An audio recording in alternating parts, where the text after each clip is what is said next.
Hello. Welcome back. We're so back. We are so back. Y'all, it is great to see you. We have missed you so much. Welcome back to Steel City MTG. I am Steph, and that is Brad. We play limited here on this channel. We are big proponents of the idea that you get the most fun out of your booster packs if you play games with them, and you don't need a whole box and 8 people. In order to do that, you just need one buddy and a handful of packs, and you can have a whole lot of fun, and we try to demonstrate that here as best we can. And tonight we're playing Mystery Booster 2. We would not be able to do that, however, with our great sponsors, and you might notice there's a new name on there for this month and this month only, or at least for right now. But y'all, thank you. I want to say thank you to our sponsors. Thank you to Mana Pool. It's our favorite place, favorite card marketplace on the internet. Thank you to Nerd Gear, our favorite place to buy Magic the Gathering and other trading card game accessories. Thank you to Gerudo, a great company that actually is facilitating this stream right now. We are this is the game. It's their gameplay interface. They have all kinds of blogs. In fact, Brad just wrote one about Limited the other day. It's a great trading card game community. I hope you check it out. And then lastly, and certainly not leastly, we are now working with CardSphere. Now you might be thinking to yourself, hey, Steph, you're working with Mana Pool. Isn't that the same thing? No, it's not. It's not. They are two very different things. So Mana Pool is a traditional card marketplace. You want to buy a card, buyer initiates contact with the seller and says, hey, I want to buy your thing, purchases the thing, and there you go. You get it in a reasonable amount of time. It's like a normal purchasing arrangement, right? CardSphere, however, is peer-to-peer trading. So basically what you do, it is seller initiated. So you put on there a list of things that you want to be sent at some point, and then you go look and you put on all the cards that you have, and then what CardSphere will do is it will bundle together things like it'll bundle together lists on people's wish lists that fit with your inventory, and you can choose who you want to send it to, and you can offer whatever percentage of the trade value you would like with your credit in CardSphere. It's very cool. So it's seller initiated or trader initiated instead of buyer initiated, and so it's great. And we have used that to. Yeah, we've used that to great effect, and we're going to be talking a lot more this month about how we've done that and what we use Mana Pool for versus what we use CardSphere for, and how it kind of works together to help us deal with the roughly 24 packs we open every single week in this household. So anyway, y'all, so happy to have you here, and we've been gone a long time. And we have, I don't know, Alter said that he wanted to know what we did when we were away, and so we have a slideshow about it, and I hope that's okay. So you get to know what we did for the last 10 days. How exciting, right? It's not really a slideshow. It's just a bunch of pictures that I have in my document viewer here. But so yeah, first of all, we were in Canada. So 2 weekends ago, it was face-to-face Toronto. Brad and I were featured creators there, and we got to basically hang out and play some games with people, which was great. We got to, they set us, it usually costs money to play in Commander Pods, but what they let us do at these events is they let us hang out and play free games with people and give them prize support. So yeah, basically once a weekend you get a free game with us, and I think it's just for putting up with us, really. But yeah, we're able to give away prizes and stuff just for hanging out with us. It's very neat. We get to have like a table that we sit at all weekend long, so we have this fun little Nerd Gear set up whenever we go, and it's always a big hit with people. This is Brad playing with our good friend Scott Johnny, who is a local to the Toronto area. We always love hanging out with Johnny. Johnny is wonderful. Mm-hmm. Also, hi chatters. There was a request for Squid Staff. We do need Squid Hat. Yes. Okay. I'm not very good at telling stories unless I have the Squid Hat on. Thank you for doing that. Mr. Bevers also lives in the Toronto area and delivered me my favorite chips in the entire world, spicy dill pickle Miss Vicky's chips. I was talking to somebody on Blue Sky about this and I was like, you know what? They asked if the snack fairy could deliver any snack to me, what would it be? And it was this. And so Mr. Bevers decided to be the snack fairy, which was great. These are the things that we gave away to people every time you played a game with us. We were able to give away 50 prize tickets, an arcane signet, and then our self-indulgent content creator promotional items. So yeah, it was kind of nice. This is somebody that we played with who had a Nerd Gear mat, which I was so stoked about. This is one of Nerd Gear's custom mats, like custom foiled mats. And I got to see one in the wild, which was very, very, very neat. Now, these ones they're kind of an expensive thing, right? I think they have a Mothman one on their website right now that's like going for like over like 120. I forget what the actual amount is, but it costs a lot of money. And so I'm always curious to see what they look like in the wild and if people still like them after they purchase them. And this guy liked it. So rated well. All right, so this is the crew we went out to dinner with after the first night at after the first night at Face to Face Toronto. This is, of course, me and Brad, Mr. Bevers, Johnny, and our good friend Kaide Usagi, who is sometimes in chat here. It was a really fun dinner. We had sushi together, and it looks like we were at a golf place, but we were at a combination like golf simulator sushi place, and I don't know why those two things go together, but they did, and that is where we were. Also, hello, JJ. It's good to see you. All right, day 2 at the Toronto event. I don't know that I have any pictures of that. So yeah, we did day 2, and it was the same thing as day 1, except yeah, great. After that, I didn't take any pictures of our time with her, but Jordan, the editor for Loading Ready Run, lives near-ish Toronto, and so we got to hang out with her. But before we did that, we went to a place called Relay Coffee Roasters, which is important for me because I'm a little gremlin and I love Heated Rivalry, and this is where they shot the coffee shop scenes. If you've watched Heated Rivalry, you've seen Scott and Kip's meet cute in the coffee or in the straw plus berry smoothie shop, right? That's actually Relay Coffee Roasters here. They're in Hamilton, and so Brad and I are inside getting some coffee, and it was wonderful. How fun! Took a picture of the stand here. This is in the TV show. It was fun. And then there's some like cute little Heated Rivalry quotes on the wall here, but they had to do non-copyright infringing ones though, because they're like really starting to crack down on it. So yeah. Anyway, the next day we went to, I don't know why this is the way that it is.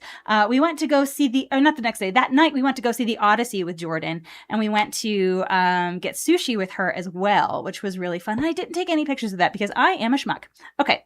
The next day we got to hang out with Mr. Bevers and company. And we went to this restaurant. So this on the left side here is a restaurant. It's called the Boathouse. And on the right side, there's an ice cream place called Ducky's. And we took advantage of both of those things. This is us with Mr. Bevers and his wife Charla and his friend Dave, who has become our friend. It's really funny. Mr. Bevers plays board games with Dave all the time. And so whenever we go up there, we have a little board game group, which is wonderful. So yeah. Okay. Let's see what else here. Boros fist bump. Oh, thank you so much for Shivan911. Thank you for subscribing with Prime. It is great to see you. I'm Stephanie and that's Brad. Thank you so much for the subscribing. That really helps us out. It's great to meet you. So yeah, but we had lunch at the Boathouse, and then we got ice cream, and it's called Ducky's, and they put a little duck on top of your ice cream, and I think that's really cute.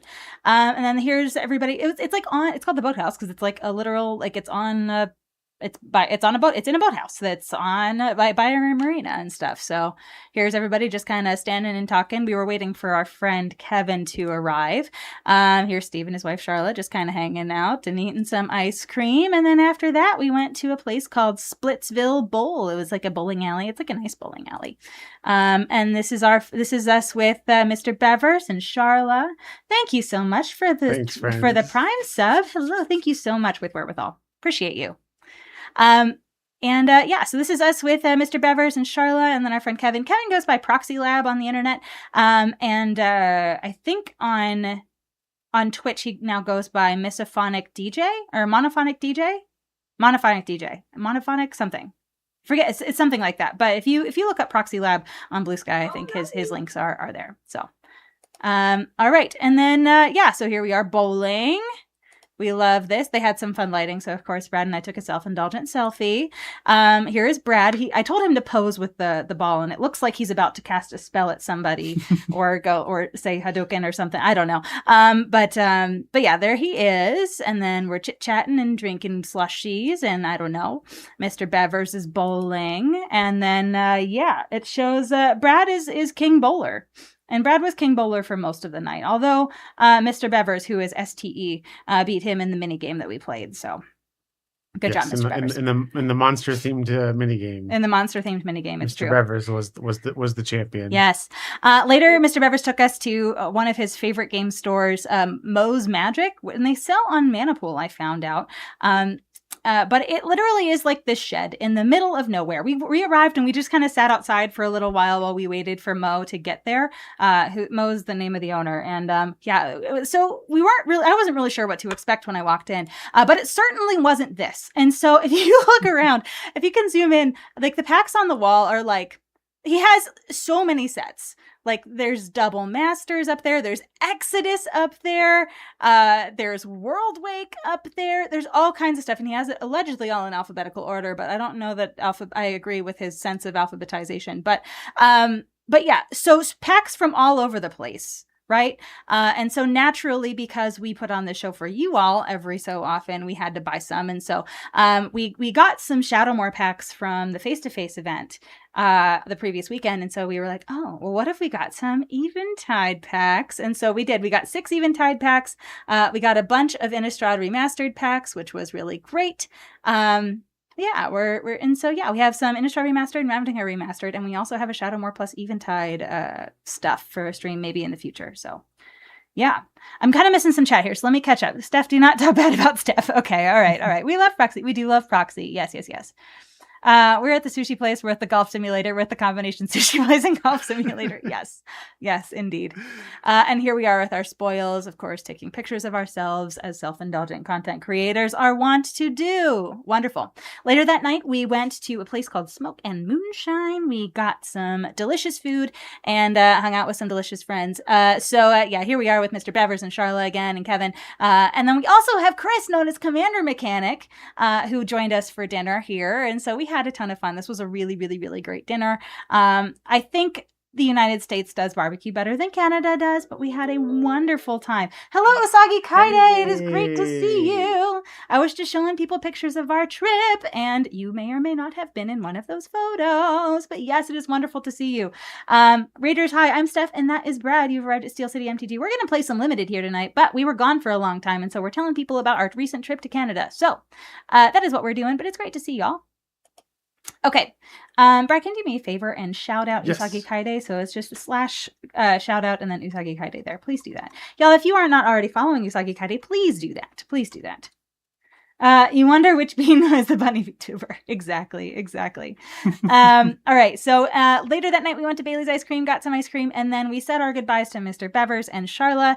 And then we went to a game store. We do this all the time when we travel, or as often as we can. Whenever we use Wizards Event Locator to like find commander nights or draft nights or things like that. And we just kind of hop in wherever we can. This evening, we went to Legendary Collectibles. This is in Mississauga, Ontario. And we had some really lovely games. We Brad and I both played in a pod separately, and then the pods kind of condensed into one at the end of the night.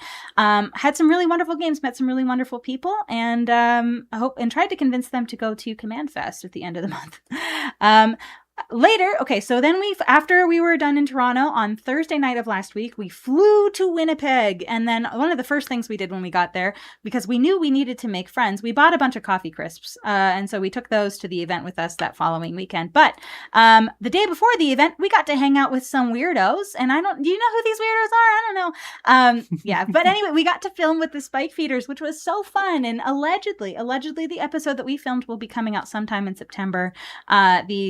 August, I guess, is mostly going to be Hobbit stuff for them. But yeah, we did get to film with the Spike Feeders, and we took a few pictures of their office. They said we could. Of course, we didn't take any pictures of anything that like identified where it is because, we don't like doxing here. But yeah, they have a really nice, wonderful, this is their like living space outside of their, outside of the actual recording room. It's really nice and cozy. And then they have like a bunch of like their inventory. So if you've ordered from the Spike Feeders online store, and I do hope you do, they have a bunch of really wonderful things. And this is where they fulfill all their orders. That's pretty fun. And then again, we went to another game store when we went to Winnipeg. So after we were done hanging out with the Spike Feeders that night on Friday night, we went to Hoover's Cards. And y'all, I gotta tell you, if you saw my post on Blue Sky today, where they made a post on their Hoover's made a post on their Facebook about how much fun that they had with us. It was very sweet. Anyway, this definitely was like it's not in a great part of town, but the game store itself inside is not super pretty, but the community is just so lovely. We had a blast. We had an absolute blast with them. Here we are playing games, and apparently, so I guess these two are known like as being kind of spiky. But Brad and I had a blast with them. I don't know what that is, but anyway, Brad, maybe we're just really good at playing games with strangers. There we go. But actually, Jed is the guy on the up here in the ball cap, and we actually got to see him at the Winnipeg event the following day. He came and like hung out with us first thing. He was real excited to see us, introduced us to a bunch of his friends. It was really sweet. But yeah, we made some like really good friends here. And the store is pretty packed. It's the only place in Winnipeg that does free Commander, and they play on Thursdays, Fridays, and Saturdays. And I guess the store is packed out all the time, so that's great. And this is the guy that's looking at the camera here is Tim. He's the store owner, and he and his wife are the store owners, and they're wonderful. But here we are teaching them Cataclysm Arcade. Yeah, we brought Cataclysm Arcade packs with us to Canada. Right. Who do you think we are? But yeah, absolutely. We taught a bunch of people how to play, and they really liked it. So yeah. Okay, here we are at the Winnipeg event the next day. This is another face-to-face event, but it was just a one-day event, and you'll see us with a bunch of the Spikes and with our friend JJ, who is in chat here. Y'all, we had so much fun at this event. Played a lot of really wonderful games. You'll see Bill, Elliot, and Jerry and JJ here, and yeah, really, really wonderful. And you can see Jim back there in the very back with the pale blue shirt and the backpack.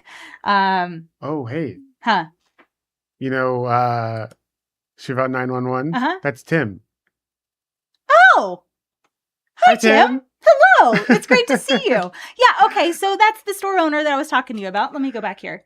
Boop, boop, boop. So yeah, if any of y'all are in Winnipeg and want to go hang out at a really cool game store, that's Tim. And yeah, y'all should go do that. Also, hi, yeah. Wow, it's so great to see you in chat. Hi. Okay. So this is what we did at the face-to-face event, and then here we are, yeah, here. So the next day we went to, this is Sunday. This is a couple days ago, Sunday. This is Brad with my good friend and boss, Kelly. So some of you know that I do some contract work with Face-to-Face Games, managing their creators for their big events. Kelly is my boss. He's their head of events at Face-to-Face Games. So if you go to like the really big events all over the world, he is the guy that is wearing the big floppy hat behind the Face-to-Face booth. But it was his birthday very recently, and he was away on a trip, and then he came back, and so he played some board games he had a board game magic get together. He hosted a Lorwyn Eclipsed draft, which was really fun. Brad did pretty well. I did all right. Yep. The draft pool had 3 copies of the Elf Champion. And I also had oh man, why can't I think of the name? I don't know, man. The Elf Fairy, the Sultai Elf Fairy Legend. Oh, Morkent's Eyes. That was the enchantment. I had Morkent's Eyes and Marilyn. Yeah. It was absolutely wild. Yep. Okay. So here people are playing Magic, and there's Bill. Bill came and hung out with us. Wonderful, playing some games here. We had just like this smorgasbord of all the different kinds of chips, which was wonderful. We had like barbecue, but we also had spicy ketchup, we had truffle chips, we had spicy pickle chips, we had all dressed chips, salt and pepper chips. There were like all kinds of chips, and of course there were my friend making coffee crisps that I purchased. And then here's our stash of board games that we played, or that we investigated playing. We actually only played Boop, Bonanza, and the Crew of these games, but we did that in addition to a Magic draft, and I thought that was pretty good. So Boop is a really wonderful game. It's like cat chess. So I converted Bill, who isn't a board game lover, and he decided that he loves Boop. And so I think that mission success. Wonderful. Okay. And then, yeah, this is people playing the Crew. The Crew is a cooperative trick-taking game. So if you've played trick-taking games like euchre, like spades or hearts or things like that, those are competitive trick-taking games. But this one kind of turns it on its head and makes them competitive, or makes it cooperative. And so if that sounds interesting to you, and I hope it does, I really hope you check this game out. This company, Cosmos, makes games that are that do exactly that. They take competitive games and turn them on their head and make them cooperative. So the Gang is one that they do that is known, or that is poker basically. Yeah, so that's cool. Quacks is good. You have all the expansions. Oh, that's great. Yeah, we love Quacks. Quacks is a really good game. Okay. And then here we are at the Winnipeg airport. I bought a sweatshirt that is just as pink as Brad's sweatshirt, and I almost wore it tonight, but then I didn't want to They are I almost exactly the same shade of pink. They really are. We were so obnoxious walking through the airport, but yeah, I very intentionally purchased some whatever it is. So yeah, some touristy stuff. So how exciting! But anyway, that was our trip. And yeah, I don't know. Do you have anything else you want? I mean, it was pretty good. Pretty good. Yeah. Okay. So that was long. That was about 20 minutes. And you know what? That's okay. That's all right. Mm-hmm. We are going to go lightning fast through this. So for those of you who are new here, first of all, welcome. Hi.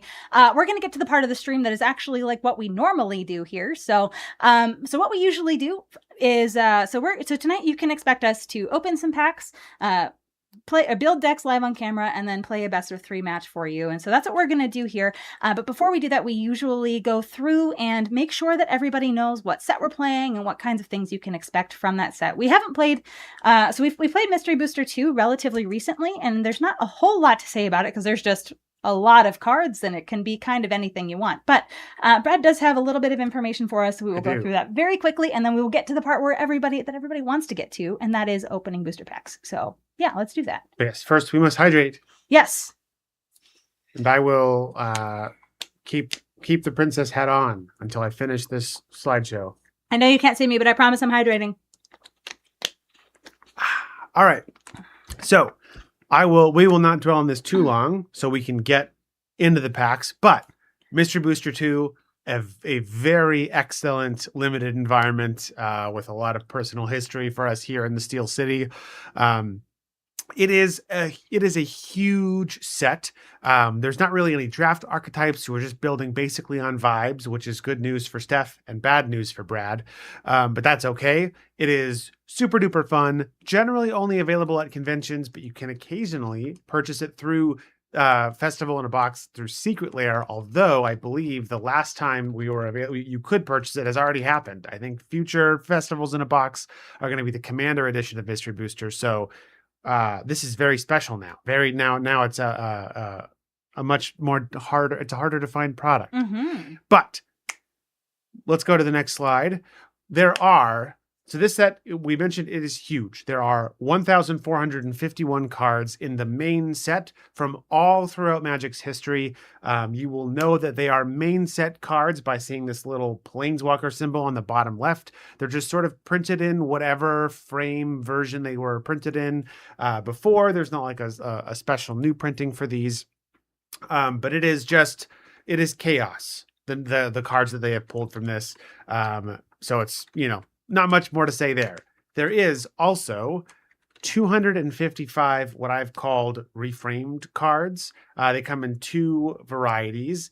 If we go to the next, there's 121 white bordered cards and 136 future sight bordered cards. So we have some white bordered cards, just normal Magic cards, but printed with a white border because some people like that. Not me, but that's fine. And then there's also 136 cards that were reprinted in the future sight frame, which is super cool and fun looking. There is also 128 what I'm calling new cards that are there are 121 playtest cards. These are almost kind of like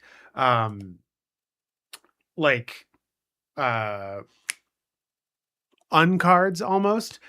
They do a lot of really weird things, and they don't, strictly speaking, they don't work in the normal rules of the game. But then there are also 7 cards that were previously only ever made for Magic the Gathering Arena. They were digital only cards printed in alchemy sets that also don't strictly work within the normal rules of paper Magic because they do stuff like create cards out of thin air, and that's challenging, if not impossible, to implement in paper Magic. But we have them here anyway because they're super cool and super fun. Mm-hmm. All right. Another thing to know about Mystery Booster, and we'll go through this so fast, is that the packs are ordered abnormally from normal booster packs. So we have first 10 commons and uncommons, 2 of each color. So the colors are pretty evenly spread among the packs that we're going to be opening. Then there's 1 slot that will be for a multicolored card, an artifact card, or a common or uncommon land. 1 slot that is reserved for a rare or mythic. And then we get the fun 3 slots at the back. 1 for a future sight frame, 1 for a white bordered card, and 1 for a playtest card. Now, rarity works a little weirdly in these back slots. The future sight cards and the white bordered cards all have their own rarity, right? So a rare future sight card will show up less often than a common or uncommon future sight card. Also, some future sight cards are only available in non-foil. Some are only available in foil. A lot of them are available in either. There's just a lot of scarcity among the white border and the future sight cards, so they are pricey. Speaking of which, because the set is so big and there are so many cards that are worth money, we have broken this down into 3 pricey card slides. The big 3 from the main set are Ranger Captain of Eos, everyone's favorite Muxus Goblin Grandee, and Iroas God of Victory. Alter will be happy to know that there's Boros here. We have our reframed cards. This is where the big money is, largely driven by the fact that these cards are incredibly rare. But if you can get your hands on Urzilord Artificer, Titanium Protector of Argoth, or Command Tower, those are all triple digits. Triple digits, baby. We would love to have some of these to sell on Mana Pool later. And then lastly, there are some new cards. Mostly these are the alchemy cards that we're talking about that are worth money. People are very excited about Oracle of the Alpha, also getting reprinted in Mystery Booster Commander version. So maybe that'll drive the price down. Probably not. And then Resco Clockmaker and Sanguine Brushstroke are also cards that conjure stuff or create random tokens of normal magic cards. But that's it. All right. That's the whole kit and caboodle. That's the whole thing. The whole thing. Yeah. My life total is 20 higher than it should be. All right. So friends, we are finally digging in. And you know what, Brad? We've gotten started later than this before. That's true. I think we're making great time. I think we can make up some time, and maybe you will go to bed at a normal, because Brad has like a normal person, like 9 to 5 job. I do not. And so the whole sleeping thing, it doesn't matter as much to me as it matters to him. But I feel like we can do it. I feel like we can get back on track tonight. Yeah, for sure. Yeah. So Brad, are you ready to open some packs? I think I'm ready to open some packs. All right, let's zoom in so people can see what we're opening. And how are people going to know we're opening packs if I don't tell them on our overlay? So give me 1 second here. Boom. Bam! Wonderful. Alex, we're so ready. We appreciate your restraint. Thank you. I appreciate you. We really want to get through these quickly. So if you tentacle us, we will have less sleep because of you. So you can tentacle us maybe during gameplay, but maybe not during pack cracks. Okay. All right. Cool. All right. Also, hi, Thadrin. It's good to see you. Hi, Thadrin. Oh, Thadrin. Sorry that sleep is evading you. Well, it's so good to thank you for hanging out with us, but I'm so sorry that you're still awake. All right. Or that you're awake early. I don't know. I hope you slept at least some. Oh, we got Mom. Oh, Mom's pretty nice. Ooh. Mother. Okay. Mental note. Daring Saboteur. Hand of Death. Ooh. Tur Conrad. Ah. Uh-oh, Steph. Rare Mythic. Uncommon. Diagraph Horde. Okay. Sticky Fingers. And Sticky Fingies. Stormcaller. Thundering Spineback. Y'all know I love playing with big monsters in Limited, and so don't be surprised if I happen to have like 2 dinosaurs in my pool. Maybe I will just play this thing. Yeah. Even if I don't have any dinosaurs, I love a creature that I can just pay 6 mana and make more. Yeah. That's so good. So it does dinosaurs by itself. It makes 4/4 dinosaurs for 6. I love that. For me. Star Trek Collector Booster Box Speculation. Ooh, Katarina, it's good to see you. Thanks so much for being here. Thank you for the first time chat.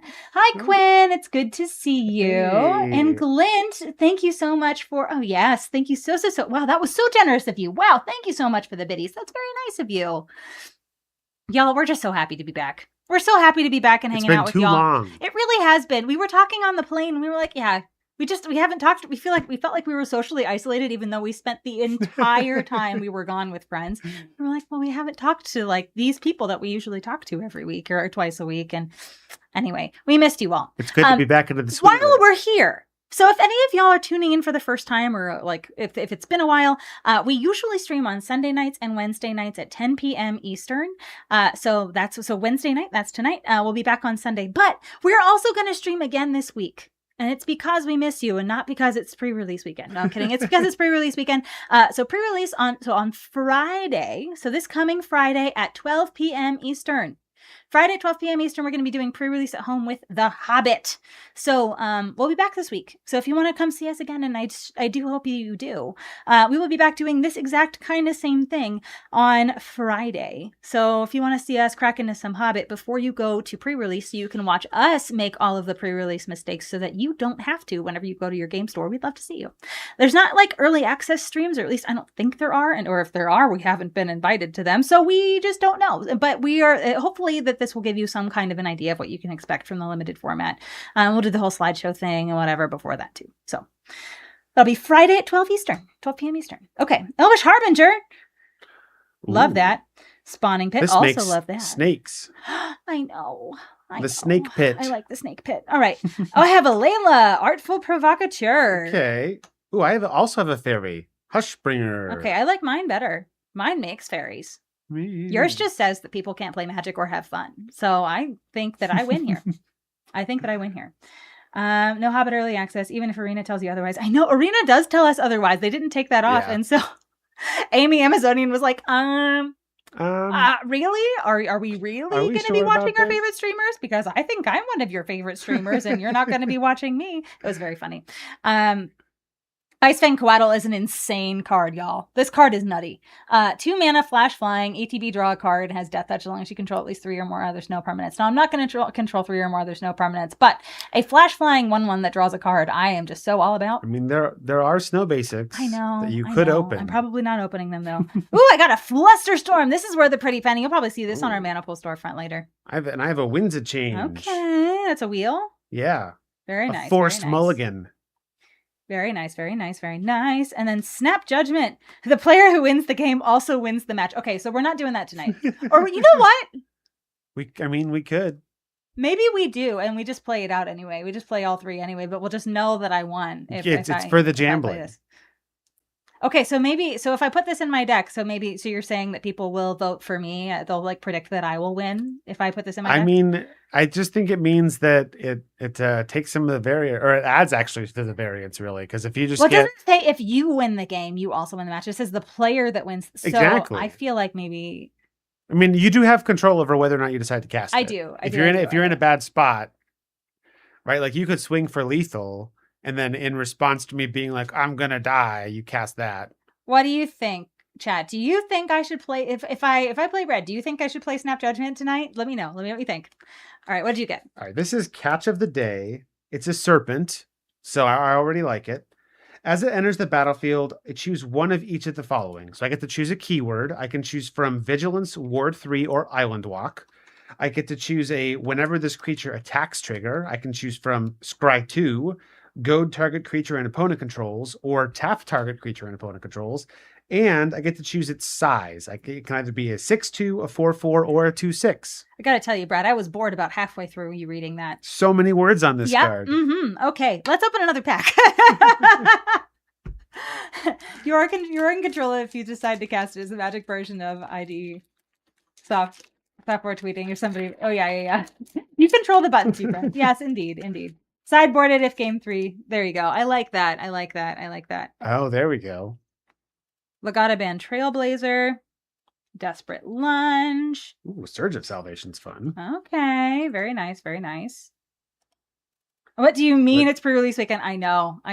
So Brad and I signed up for 2 events. It's pre-release for Star Trek, right?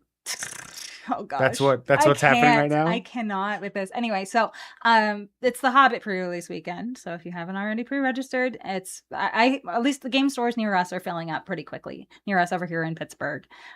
So if you haven't already pre-registered, do that. Make sure you do that. Yeah, I know game stores near us tend to be pretty reasonable. Like we signed up for our pre-release on Friday. It's like $38 a person. I've seen places charging $50, $55. Like call around for good pricing because those game stores are just being greedy. Frankly, now it's not to say that game stores shouldn't make a profit. They absolutely should make a profit on their pre-release events, but yeah, you have control over where you spend your money, and especially if like events aren't sold out, you can kind of have your pick of the litter. So do some research before you go, and your wallet will thank you. Anyway, Wall of Tears, Death Greeter. I like this card. This guy just seems like he's just like he knows exactly what his life's or death is about. Like he just is extremely like, confident. Extremely also, I think he has more muscles than what is anatomically possible in a human being. Pawn of Ulamog. I like this card. A Siri Speary. Okay, tell people why this is exciting to you. So I have a deck, a commander deck that I'm working on. That has it's so bracket one. But all the cards in the deck, except for the lands and the commander, because I couldn't find one that makes those work, are cards like this where you can they're worded in such a way that you can say things like Siri Speary, or there's like Scrawling Crawler is a Scrawly Crawly, or Creeping Peeper is a Creepy Peepy, or the Scalding Cauldron is the Scaldy Caldy. Yeah. Turns out there's not a search filter for that on Scryfall, but Brad has been compiling lists of things and as they come up. Yeah. He goes, oh, that's a Scrawly Crawly, or that's a Spelly Crawly. It's a Smelly Spelly. Yep. Is what I call them. Yep. I have 91 cards though, so we're getting close. I cannot believe that you're doing this. Anyway, Smash to Dust. We love some versatile removal. Orcish Lumberjack. Moments Piece. Brad, you gotta respect the fog meta. Man. Gotta respect the fog meta. I don't like it. Masked Vandal. Great card. That's cool because I'm going to combo off with the Druid. Whatever. You think you are. Crystal Grotto. I have mana fixing, so this means I can play whatever I want. Blatant Thievery. So I steal Gaddock Teague. One single permanent for 7 mana. No thanks. Gaddock Teague. I don't think. Hate Bears. Prismatic Ending. We like that. And Dakmor Sorceress. Her power is equal to the number of swamps I control. You got a Snowland. Snow Swamp. And then I have a Maddening Hex. Enchant a player. When Enchant a player casts a non-creature spell, roll a d6. Maddening Hex deals damage to that player equal to the result. Then attach Maddening Hex to another one of your opponents chosen at random. So this is just you, Steph. Mm-hmm. Whenever you cast a non-creature spell, take d6 damage. Actually, surprised there's not an alliteration toggle. There might be, but it's not quite as simple as alliteration. It has to have anyway. He has a formula for what it needs to fall into. There needs to be a vowel sound, and the following consonant sound have to be the same. And then the words don't necessarily have to rhyme or alliterate. But there just has to be that vowel sound and then following consonant sound that are the same. Yeah. So Light says she's worse than me with the one color fixer land. With one fixer land. Yeah, probably. The mandate of heaven and is not often on my side, I guess. All right. Oh wow, Glimpse the Unthinkable. This is So you may know the magic card Glimpse the Unthinkable. This is Glimpse, the Unthinkable. That's beautiful. Legendary creature. It is 4 mana for a 4/5 with Shroud, and Glimpse the Unthinkable can't be chosen. The name Glimpse the Unthinkable can't be chosen. So you can't target Glimpse. You can't any effect that has you choosing a creature or a permanent. Glimpse can't be chosen. You can't Pithing Needle Glimpse the Unthinkable. Just put Glimpse out of your mind. Can't think about it. Okay. I have Plant a Sapling. It says double-faced, so it has 2 faces. And lets me search for a basic land, reveal it, put it in my hand, and then shuffle. And shuffle the spell into its owner's library transformed. So I would have to shuffle it anyway. And then it's a fully grown tree folk. It's for 1 mana. So you find a forest and then it's a fully grown. It's very cute. But yeah, we'll see how this works out. That's pack 2. Let's go to pack 3. You ready? I'm ready.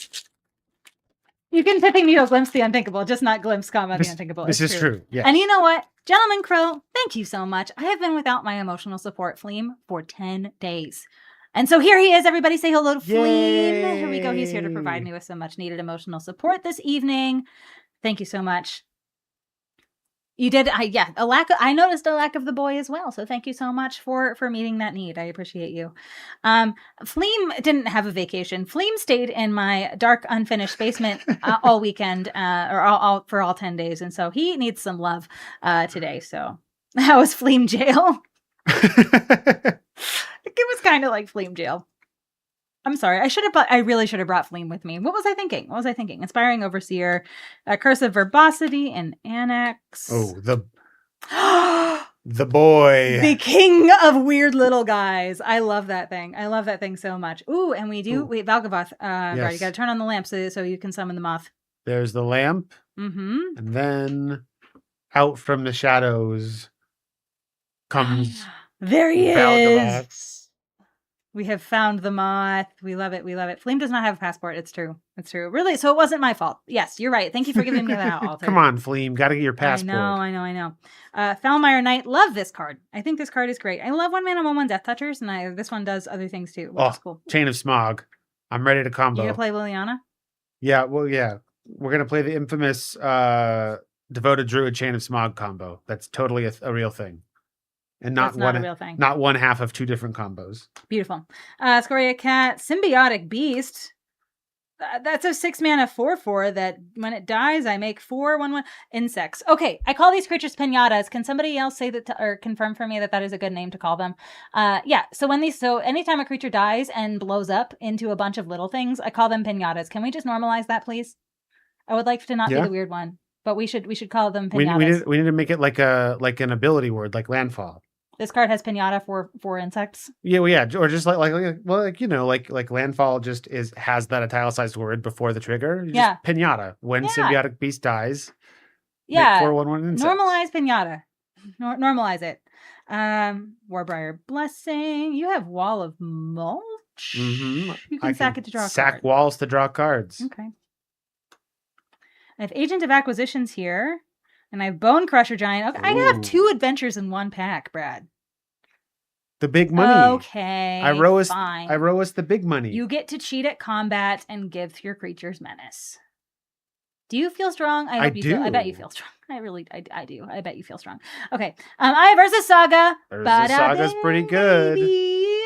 People like this one. I got expressive iteration. Doing giant foot stuff. I am doing giant foot stuff, of course. One of my hello, Manifold Storefront. Indeed. Y'all, we recently Pact of Negation. That's a nice one. Okay, Mystery Booster Pack. I see you. But yeah, we absolutely will be updating our Manifold Storefront here. And Jundamount. If y'all watched a previous time that we've done Mystery Booster a couple of times on the stream. We try to save it for special occasions, although we realized we have like so many Mystery Booster packs now. We just got Festivals in a Boxes back, and anyway, we have a lot of Mystery Booster product, and we're very excited about it. Jundamount. This is Brad's favorite thing. It's so fun. What do you have there, Brad? This is Meandered Tower Shell. It's a 1-mana aura. Enchanted creature has Island Walk, and whenever this creature attacks, exile it and Meandered Tower Shell. Return it to the battlefield under your control, tapped and attacking at the beginning of the next declare attack or step on your next turn.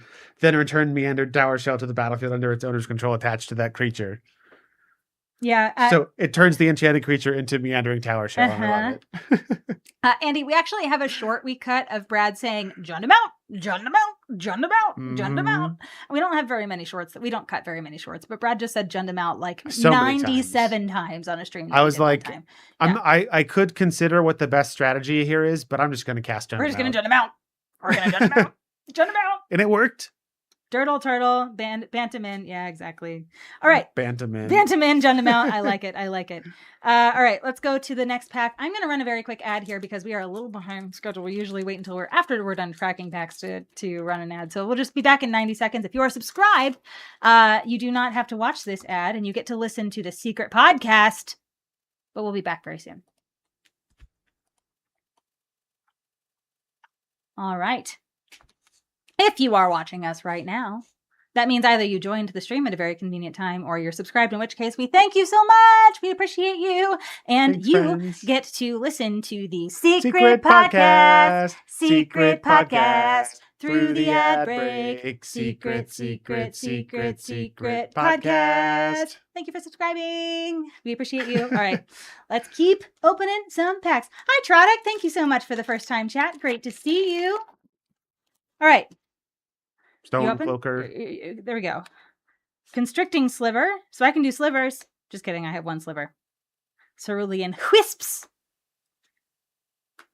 Very nice. Mindrat Harpy. This is a good turn. This is a good card. At the beginning of combat on your turn, each player puts the top 3 cards of their library into their graveyard. If you want to mill, that's where it's at. I have Davriel, Rogue Shadow Mage.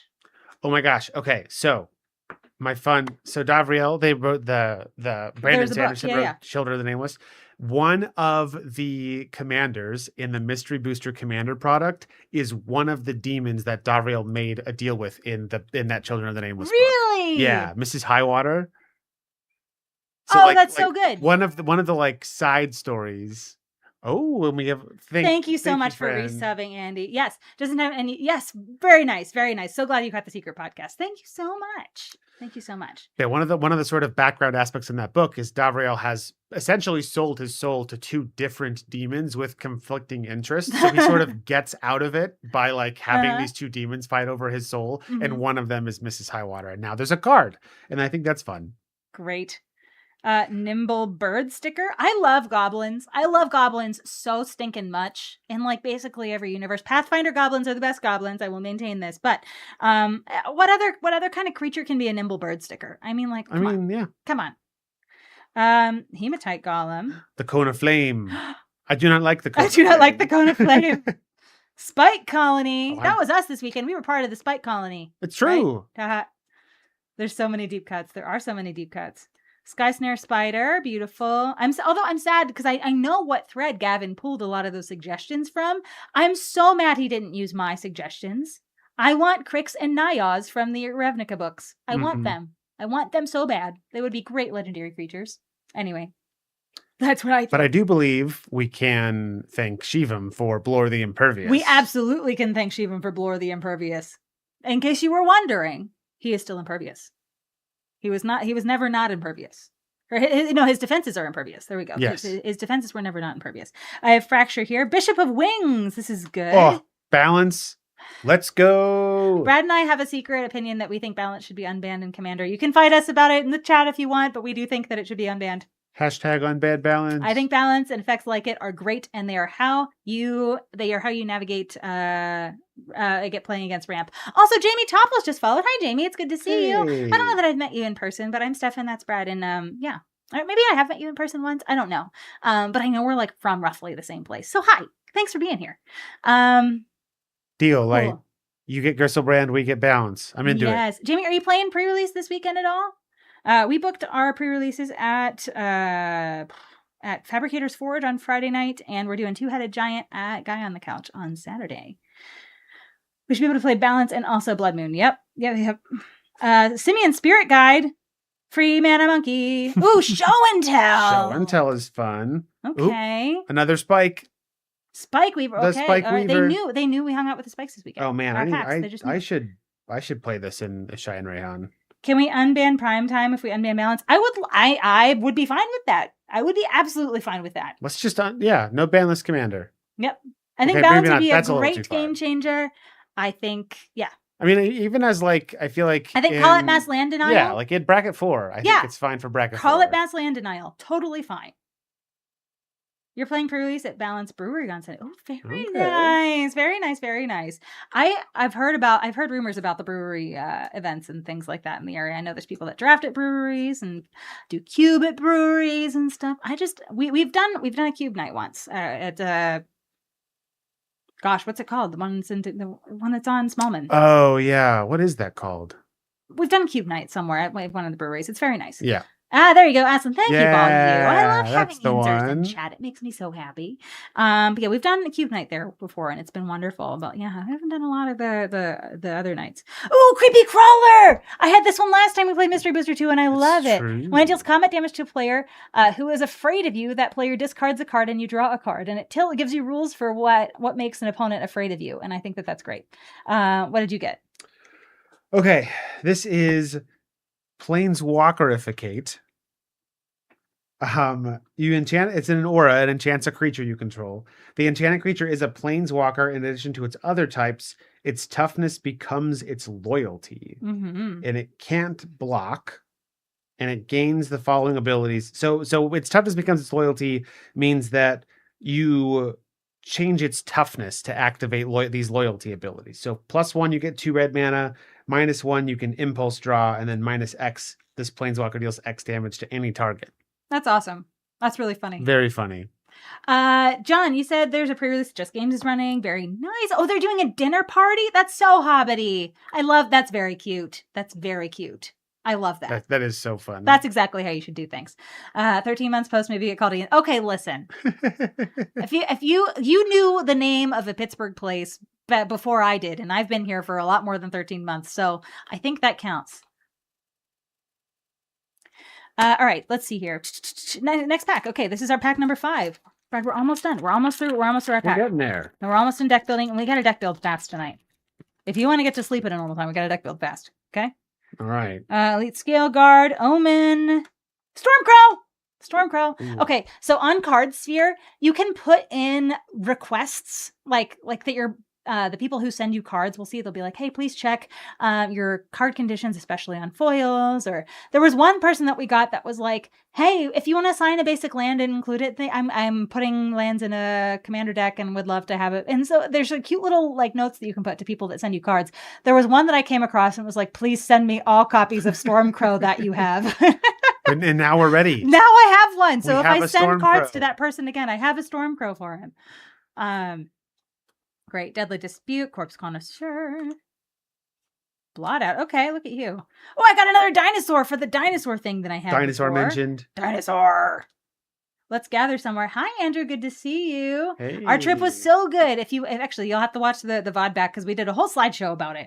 But it was really fun. It was really great. Wirewood Guardian. Listen, if we could move to Canada, we totally would. There's like so many things that are like, Brad has a job that like for a company that contracts with the government. And so like we can't like be in another country permanently. And it's like a whole thing. But if we could, we would. We really like Canada. And especially the Toronto area. Toronto's my favorite country my favorite city in the world. I don't know why I said favorite country. Darksteel Ingot, Phyrexian Scriptures. This is a card. It's a saga. You put a counter on it up to one target creature. That creature becomes an artifact in addition to its other types. And then mode 2 is chapter 2 is destroy all non-artifact creatures. And then number 3 is exile all cards from opponent's graveyards. So you just yeet their creatures away and then you eat their graveyard. The old yeet and eat? Yep. I was setting you up for it. Shu Yun, Silent Tempest. So I've just had a brain blast. So I've been thinking about a commander deck, a Jeskai spells I like deck, and also a Voltron deck built around Melek Reforged Researcher, whose power and toughness is equal to the number of instants and sorceries in your graveyard. I can just do this is the same deck. I just fill it with all the creatures I was going to put in that Voltron deck, who get bigger with the power and the number of instants and sorceries in my graveyard, and then I use Shu Yun to give him double strike. I get to have my cake and eat it too. Shu Yun Silent Tempest is an insane card and nobody plays it. It is a very good card. Nailed it. I figured it out. Find a way to make View from Above work? Oh, View from Above is a fun one.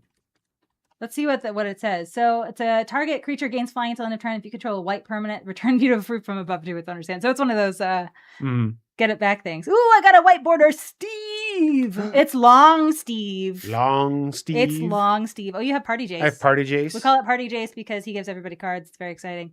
Ooh, I have Ball Lightning. I have Show and Tell. Okay. Well, I guess I was special a little bit. But I have Ball Lightning. Stephen Long. Yeah. So this isn't Steve. This is Stephen Long. I like that. I like that a lot. And I have Ball Lightning and I have Friar Ball. I love this. Oh, perfect. You make a 2/2 white monk creature, and it has cost storm. When you cast this spell, copy it for each different mana value among other spells and lands you've played this turn. I love that. Okay. I have another card with so many words on it. Can you just give me the gist of it? So this is Champion of the Harish. Okay. It's a rabbit soldier. It has buddy list. So as it enters, if any of its creature types isn't on your buddy list, write one of them on your buddy list. And then basically, so when another creature enters, you put a 1/1 counter on Champion of the Harish if that creature type is on your buddy list. Otherwise, you put a creature type on the buddy list. Wow, that is a lot of words, but okay, I believe you. Fleem, it is your turn to take a break. Thank you so much for your service. We appreciate you. And I believe it is Valgavoth's time to take a break as well. Thanks, Valgavoth. All right. Last pack, and then we're gonna get into some deck building, okay? Hop to it. Hop to it, Bun Buns. Whee. All right, Pegasus Guardian, look at me with more adventures. Wow. I'm going to be so adventurous. Maybe. No, I'm probably not going to be so adventurous, but it's fine. Witness protection. Ooh, you can be a totally legitimate business person, business person. Totally. And Ruin Crab. I love this. Or Spike. Okay. Catch you off guard. Good things. Hellspark Elemental. This is such an oldie but a goodie. Has Trample and Haste. It's a 3/1 for 2 mana, and then at the beginning of the end step, you sacrifice it, and then it has Unearth. So you can wallop people twice. Oh, thank you. We do need more emotional support. Thank you so much for that. Return. I appreciate you. We're going to bring Fleem back here to give us continued support. Humble Defector. I've got a sliver. Yeah, you did. That's the first strike one? Double strike one. Double strike. You have better fog than fog I have. Meta. Moment's Peace is a fog that has flashback, but Tangle is the one that fog meta. Yeah, it's fog, but then also attacking creatures don't untap. Next untap step. Whew. Yep. All right, Vastwood Surge. Skybridge Towers. Look at me with some fixing over here. Oath of Nissa. This is a very good card. So enters the battlefield. Look at the top 3 cards of your library. You may reveal a creature, land, or planeswalker from among them and put it in your hand. Put the rest on the bottom of your library in any order. And then you can spend mana as though it were mana of any color to cast planeswalker spells. Was this banned? In Standard? It might have been. I know it was played a lot in Standard, and I think it might have gotten banned because that was around I think this was Eldrazi Toaster time. That was the Standard when they reintroduced the ban list to Standard because for a long time Standard didn't have a ban list. It was just relying on rotation. Yeah. But around the Oath of the Gatewatch is when they were like, maybe we should have a ban list again. I'm thinking of the energy one that gets a land. Yeah, you know what? That's exactly what I'm thinking of. You're totally right. It was banned in Pioneer. Yeah, sure. Mystic Sanctuary, white border. We like that. King's Assassin. Assassin. Soul Ring. I got Goblin Recruiter. That Soul Ring's probably worth a pretty penny. Yeah. Goblin Recruiter probably is too, honestly. This looks really cool in the future sight frame. I feel like the art goes really well with it. I have new Master of Arms. It's a human soldier. He has first strike. You prevent all combat damage that will be dealt by blocking creatures that are tapped. And then you can pay 2 to tap target creature blocking new Master of Arms. And I like that. I think that's funny. What do you have? This is a Boulder Jockey. The big thing with Boulder Jockey is it has this cost D that represents your land drop for the turn. So when it attacks, you can pay your land drop to make a 3/3 construct that's tapped and attacking, and then you sack it at the end step. Okay. All right. Yeah, it costs 2 mana, 2 generic mana, a red mana, and your land drop for the turn. All right. Well, Brad, I think it's time to deck build, and I think we can do this pretty quickly. Let's be expeditious deck builders tonight, okay? If there's one thing I'm known for, is being an expeditious deck builder? Yes. Okay. All right. Amazing. So we're going to sort our creatures. If it's your first time here, what we usually do is we put all of our creatures on the top row, usually in Wooburg order, and then we'll put all of our non-creatures in the bottom row. It helps us visually kind of see how many creatures we're working with, and that helps us make relatively quick decisions when we're like when we're like being watched as we're deck building. So helps us make some quicker decisions and get to playing games a little faster, right? So yeah. So Brett, off the cuff, do you have an idea of what direction you're going? Were you able to kind of pay attention as you were going? I know I sure wasn't. Yeah, I wasn't really. Okay. So we're both going to be like my playtest cards are white, so maybe that's a thing I could look at. Because you just want to play all your playtest cards? I mean, yeah. It'd be fun. I have Muscle Burst. I have Darksteel Ingot and one like universal fixing land, so like I can play whatever I want. Yeah, 5 colors. I'm kidding. I know I can't, but I want to. But I can't, but I want to. I just always want to play red-green monsters whenever I'm playing this format. Red-green monsters is just, I just love it. I love red-green monsters. Show and tell. Free mana monkey. We like free mana monkey. You know what? Fracture's really good. I always find that I struggle with removal and mystery booster quite a lot because I find that the colors that I find that I get my removal in, like in this case white, my creatures just suck. And so I don't know how I'm gonna. Although Bishop of Wings is good, I guess. But yeah, we're gonna have to see how this goes. This is basically a red creature, so I'm gonna put him here. We have Davriel and a Harpy. Yeah, I have a lot of flyers. Maybe Jeskai Flyers is what I'm about tonight. So if I do red-green, I could Jund him out. I could splash black and Jund him out. And say Jund him out 98 times on stream like Brad did last time we played this. It was so fun. It was so fun and really great. Huh? I said it's good for clicks. Is it? Yeah. I don't think you were as popular as you think you are, Brad. I'm very popular. Thank you very much. The more you say it, the truer it will become. Yes. That's how that works. That's what all of the popular people are constantly talking about how popular they are. That's exactly. I'm so glad that you really nailed it. Hi, Greg Shaft. Good to see you. Also, Sammy's here. Hi, Sammy. It's good to see you. Hey. I saw that you were on a stream tonight. Were you? Okay. Let me do some recalling here. It was, were you on Cass's stream tonight? You were on Cass's stream tonight, I think, playing some Commander, ? If so, tell me how it went. I'm very curious. I hope it went well, and I hope you had fun.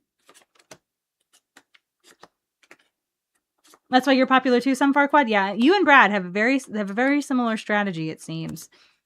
You just assert that you're popular, and then just keep talking. Suddenly, that's what you become. Ooh, I do have Sir Conrad. I know. I was hoping you would forget about that because I don't want to play against Sir Conrad. I think I need to play red because I have Snap Judgment that I'm going to really hope that Brad forgot about.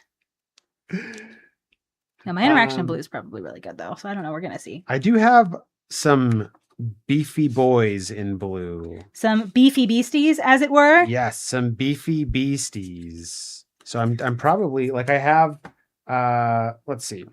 I have a Spined Megalodon, a 5/7 with hexproof, and when it attacks, I scry 1. And I have a striped Riverwinder, a 6-mana 5/5 that's also hexproof. So maybe big blue monsters that you can't interact with is the way to go. I don't know, man. My blue interaction seems like it's pretty good, but it seems like it's pretty, I have a lot of it. I don't know how good it is. So let me see. This is just it's not really interaction. Flusterstorm's interaction. Oh, yeah. Here's the plan, chat. We're playing blue so we can show and tell our big, scary hexproof monsters into play. Boom. Yeah. That's the plan. Nothing will ever go wrong. And if I play white, then I can play Shu Yun, and I can give them double strike. I'm set. My only actual interaction in blue. So I have some it's like brainstorming kinds of utility cards, right? Like a lot of those. We wear a silly hat. Saja Steph for deck building. Okay, if you insist. Someone's got to be your idol, and you know what? Why not me? Why not me? Why not Steph?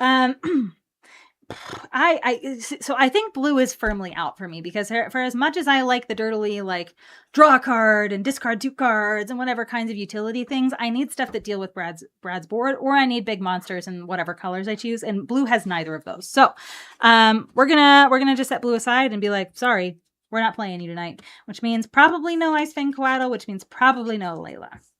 But if we splash well, if we end up playing white or end up playing green and want to splash for an Ice Fang or Coatl, we can. I'm just gonna get them out of the way for right now. Okay. Let's look at green. I'm optimistic about green, but that's because I just want to play monsters. So this is a fight spell. That's removal. We like that. This searches for lands, which is good. I don't really have removal, but Moment's Peace counts as interaction for me because it's a fog spell and it gets me out of a turn of maybe a dying that I otherwise. So anyway, I count that as interaction. Let me see what my monsters look like here. Because I'm probably looking at green for my top end here. So the thing that I have the Pinata, I've got the Thundering Spineback. Spike Colony can It puts counters on my other creatures, I guess. I have a really big 6/6 spider with vigilance and reach. This thing is going to be a beast to attack through. A forest cycler, a thing that just puts sapperlings on the battlefield for 3 mana. Heck, I love that. Was that Jade Mage? Yeah. Okay, I think I like my green creatures quite a lot here. So green, I think, is going to be one of the colors that I play. Do you have it looks like you're a pretty white-blue over there. Yeah, I think I want to do white-blue, and then I'm considering a splash for red. Okay. Because I have like Iroas, and I have some fun red cards, but I think white and blue, I think I'm not quite going to be playing like a full control deck, but I've got a lot of like interaction and like kind of stacksy pieces that I could play to slow you down and then just play these big monsters and attack. Okay. Well, but then I think red will help me with like I've got some extra combat stuff and I've got some cool removal spells. I have this Battlewing Mystic that I can discard my hand and draw 2 cards if I kick it with red. All right, so I don't think we're recruiting any goblins, but let's see what this says. Menace and okay. X damage divided as you choose among any number of target attacking or blocking creatures without flying. Okay, I dig that. 3 damage to target creature or player. And instant speed. Okay. I don't mind that. I don't mind that.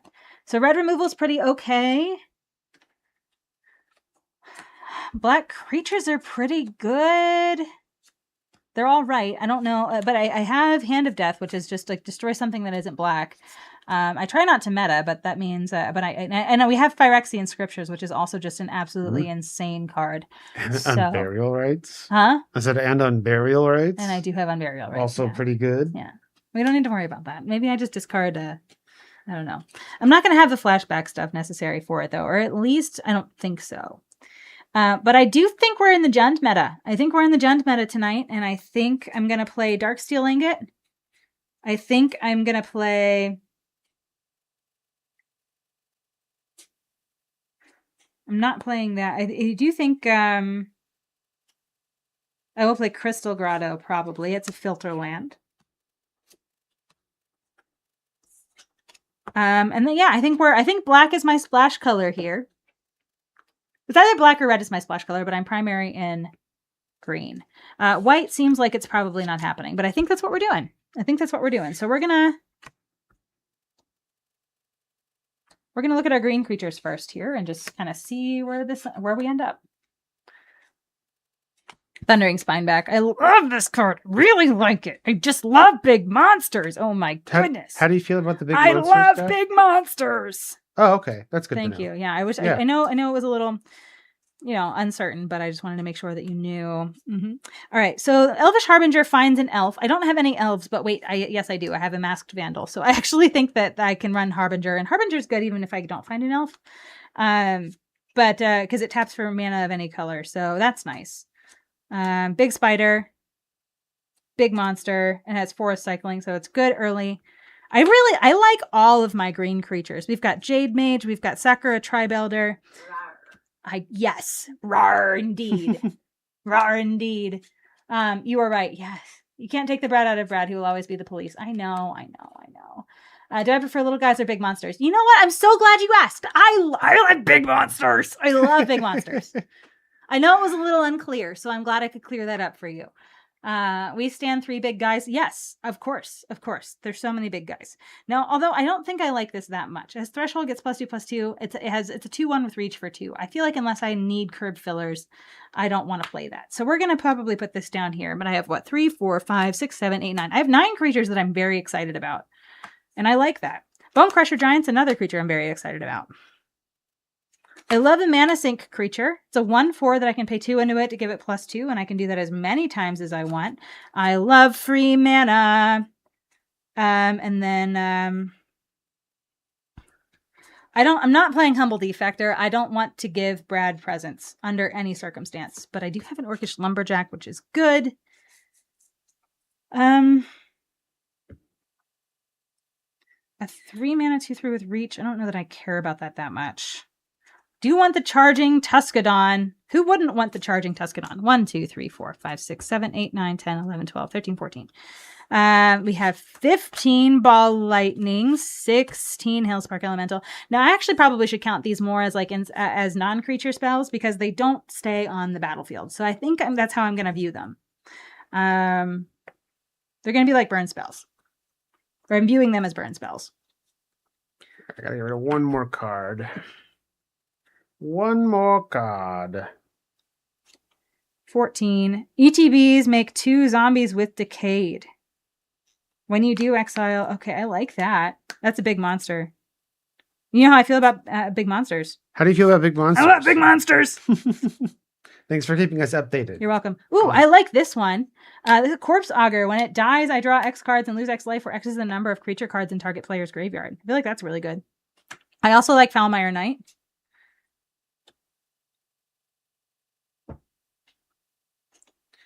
Okay, so 1, 2, 3, 4, 5, 6, 7, 8, 9, 10, 11, 12, 13, 14, 15, 16. 16 creatures plus 2, like 1/2 creatures. I'm feeling good about that. So that's 18 cards.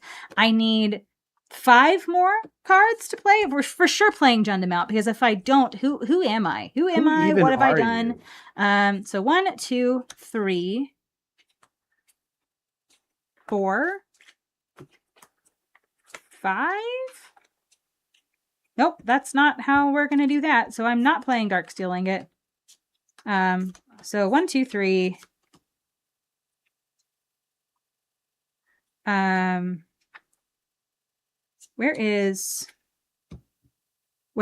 does? What even is this game? What even is this? I have Hand of Death. We like that.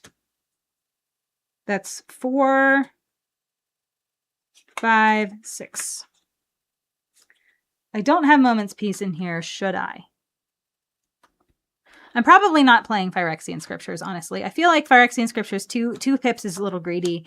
We've got Moment's Peace here. I feel like this is good. This is good. I think I like this.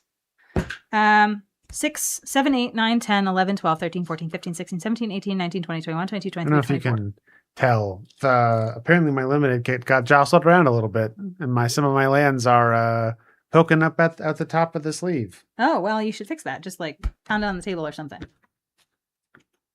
24 cards. How did I do that? 1, 2, 3, 4, 5. Simian Spirit Guide is like kind of a creature, but not really. It's kind of like, it's like a half creature. So it's going to go down here. 1, 2, 3, 4, 5, 6, 7, 8, 9, 10, 11, 12, 13, 14, 15, 16, 17, 18, 19, 20, 21, 22, 23, 24. 24 cards. I need to get rid of 1. Deadly Dispute, goodbye. You don't kill my opponent's things or protect me. You draw me 2 cards. That's nice, but 1, 2, 3, 4, 5, we must maintain order. 6. Just kidding. The Jund is not known for maintaining order. All right, Brad, you have your deck. I have my deck. Let's move to the phase of the game that I believe our chat is most excited about. Oh, I'm going to play this instead. Yes. Let's move to the phase of the game that I believe our chat is very excited about. Y'all. Quinn says 2 pips is a little greedy. Ball Lightning in the deck. Ball Lightning is not in my splash color. Ball Lightning is in a primary color. I'm so fine with Ball Lightning. Ball Lightning is in Simian Spirit Guide colors. It sure is. You could turn to that Ball Lightning. It's in Simian Spirit Guide. It's in Orcish Lumberjack. It's in all kinds of colors. So I'm fine. I'm fine, and it's going to be great. It's going to be so good. Black is not a primary color. Do you know how? Okay, listen. Do I know how colors work? Of course I do. Okay, we have an ad that's going to be starting in 3 minutes, but I want to get our pitches done before that happens. So for those of you who are new here, what Brad and I do, we love to utilize the prediction function on Twitch. So please, if you don't have your hearing aids turned all the way up, please do that. If you have us on a second screen, maybe flip us to the main screen just for 2 seconds, because we want you to participate in this. Okay, everybody ready? So what we're going to do is we're going to give you elevator pitches about what decks we built and why we think we're going to win. And then it's up to you to use the prediction function to tell us who you think is going to win based on those elevator pitches. And at the end, we'll see who's right and who voted for Brad. I'm just kidding. All right. So I built Jund monsters. It's mostly red-green monsters. Rawr. But then we have a little bit of black in here so we can play Jund Mount and Hand of Death. And I'm really excited about that. Got really great top ends over here at 6 mana, 7 mana. And so I think if we can get to late game, which I think we can because we have some mana accelerators here, if we can get to late game relatively quickly, I think I'll be able to keep Brad pressed and he will be very sad. So that's my thought. That's my thing here. What do you think, Brad? What did you build? I am primarily in white and blue, with a little splash of red for expressive iteration and Iroa Scott of Victory. I'm sort of on a tempo control-y plan. I have some big monsters. I've got a lot of evasive creatures. I've got some good interaction, as well as Shu Yun the Silent Tempest to give my big monsters and or evasive creatures double strike, which is super duper cool. Yeah, so I am not even worried about Steph's endgame because I got removal spells and or double strike for that nonsense. Okay, well, he seems a little too confident. I don't know if I like that. All right, so Brad, you know what it's time for. All right, so everybody, we started the prediction. So you've been saving up your channel points. I know you have, and now it is time to use them. Let us know who you like better, and by that I mean who you think is going to win tonight. And then, yeah, so you have a few minutes to do that while Brad and I sleeve up our decks. And we were trying to talk to people about how this stream works over the weekend or over the weeks while we were gone. And I don't think people believed how like intense y'all can get about Team Steph, Team Brad stuff. But yeah, I think it's fun. I think it's very fun. Even though half of you are wrong sometimes because you vote for Brad and not for me. I really do think that this is like one of the more fun things that we do. So thanks for participating in it. Holy crap, 22,000. Who's voting for you? Ooh, boy. Do we have 22,000 on Brad right now? Yeah. What? You're voting for B-Rad. I hope you understand that you're voting in support of police right now. That's what you're doing. I'm just kidding. That's not what you're doing. But it's kind of close. I got the party Jace. That's not party Jace. This is party Jace. No. Yes. Voting for the colors that include dinosaurs. Yeah, Light. You know what's up. 1, 2, 3. So I need 16 lands besides my Crystal Grotto. So I probably want 6 and 6 and 4. That's how that works. No, I probably want 6 and 7 and 4. So probably 7 mountains because I have, as Quinn stated, I have Ball Lightning in here, and Ball Lightning waits for no man. So 1, 2, 3, 4, 5, 6, 7, 8, 9, 10, 11, 12, 13, 14, 15, 16. Only 16 lands? 1, 2, 3, 4, 5, 6, 7, 8. Oh, I only have 5 forests. That's bad. I need 6 forests. There we go. We back. All right, Jamblers. Let's see how we doing. 19.5K to 22. Okay, Brad. So your supporters were enthusiastic and early, but mine are you're catching up. Steady. Mine are slow and steady. Team you know Brad's what they say about still in the slow lead, and steady? They kill Brad. Is that what that means? That's what they say about slow and steady. That's I read it in a children's book somewhere. I have not read this children's book, and maybe it's for the best. I have, and it's shaped the very core of my being. I assume that if I had read it, it would have also shaped the very core of my being, but probably not in a very good way. Yeah. All right, we're gonna run a really quick ad here while y'all finish up your jambling, and we will be back after Brad and I finish leaving up our decks and shuffle. Oh.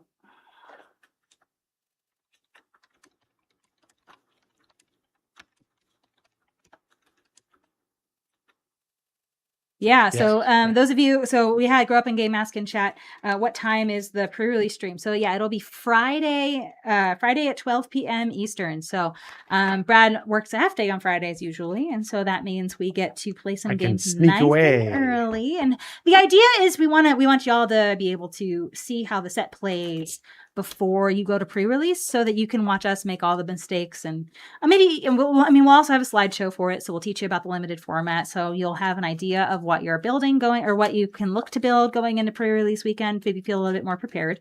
Yeah. And also we tend to gear it towards newer players too. So if any of y'all have people that you play games with frequently, or will be playing games with this weekend who are going to their very first pre-release, and don't know how pre-release works, we usually key the stream a little bit more to those newer players. So we'll talk about what you can expect at pre-release, like when you're opening a pre-release kit, and what you can expect from your game store, and how to think about building your decks. We're going to be a little bit more new player focused on Friday, but we will absolutely be focusing, or we'll be talking about how to strategize a little bit too for the format. So hopefully that will be helpful to you all. Yes, we are in the secret podcast. You're stuck outside the secret podcast because Twitch didn't want your money tonight. Oh no! What's up with that, Twitch? That's very sad. That's so sad. I'm so sad that you're not in the secret podcast. Next time.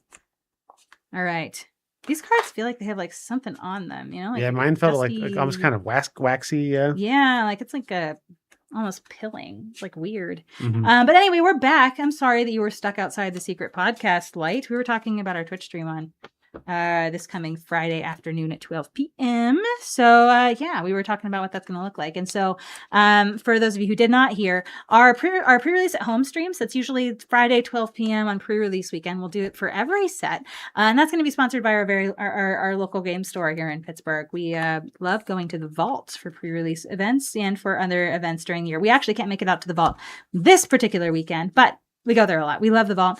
They sponsor us every pre-release. They sponsor a pre-release stream where we, they give us product basically, and we get to play games with it. We actually have our Hobbit product right now, which is very exciting. So we have it ready to go. We haven't opened it yet. We are ready to play. I have been Saja for too long. But I've worn it throughout the entirety of deck building. All right, Brad, yeah. I'm ready to get into gameplay. Are you ready to get into gameplay? Are you? Huh? I am ready. All right.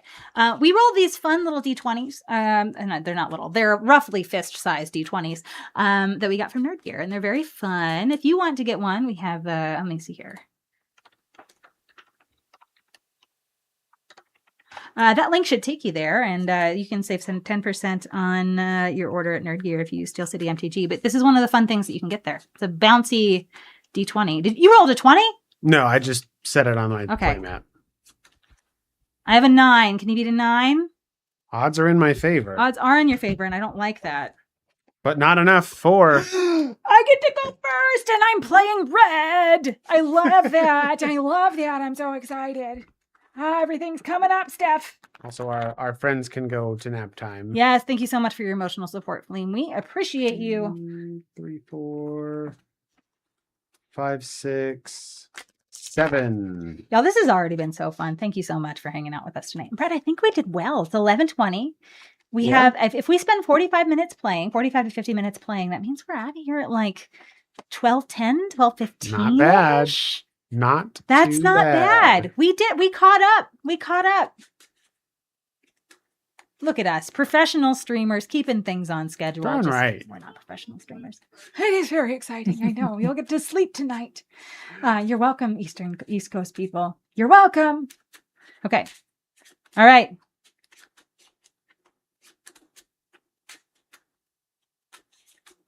All right. Let's. I got to see.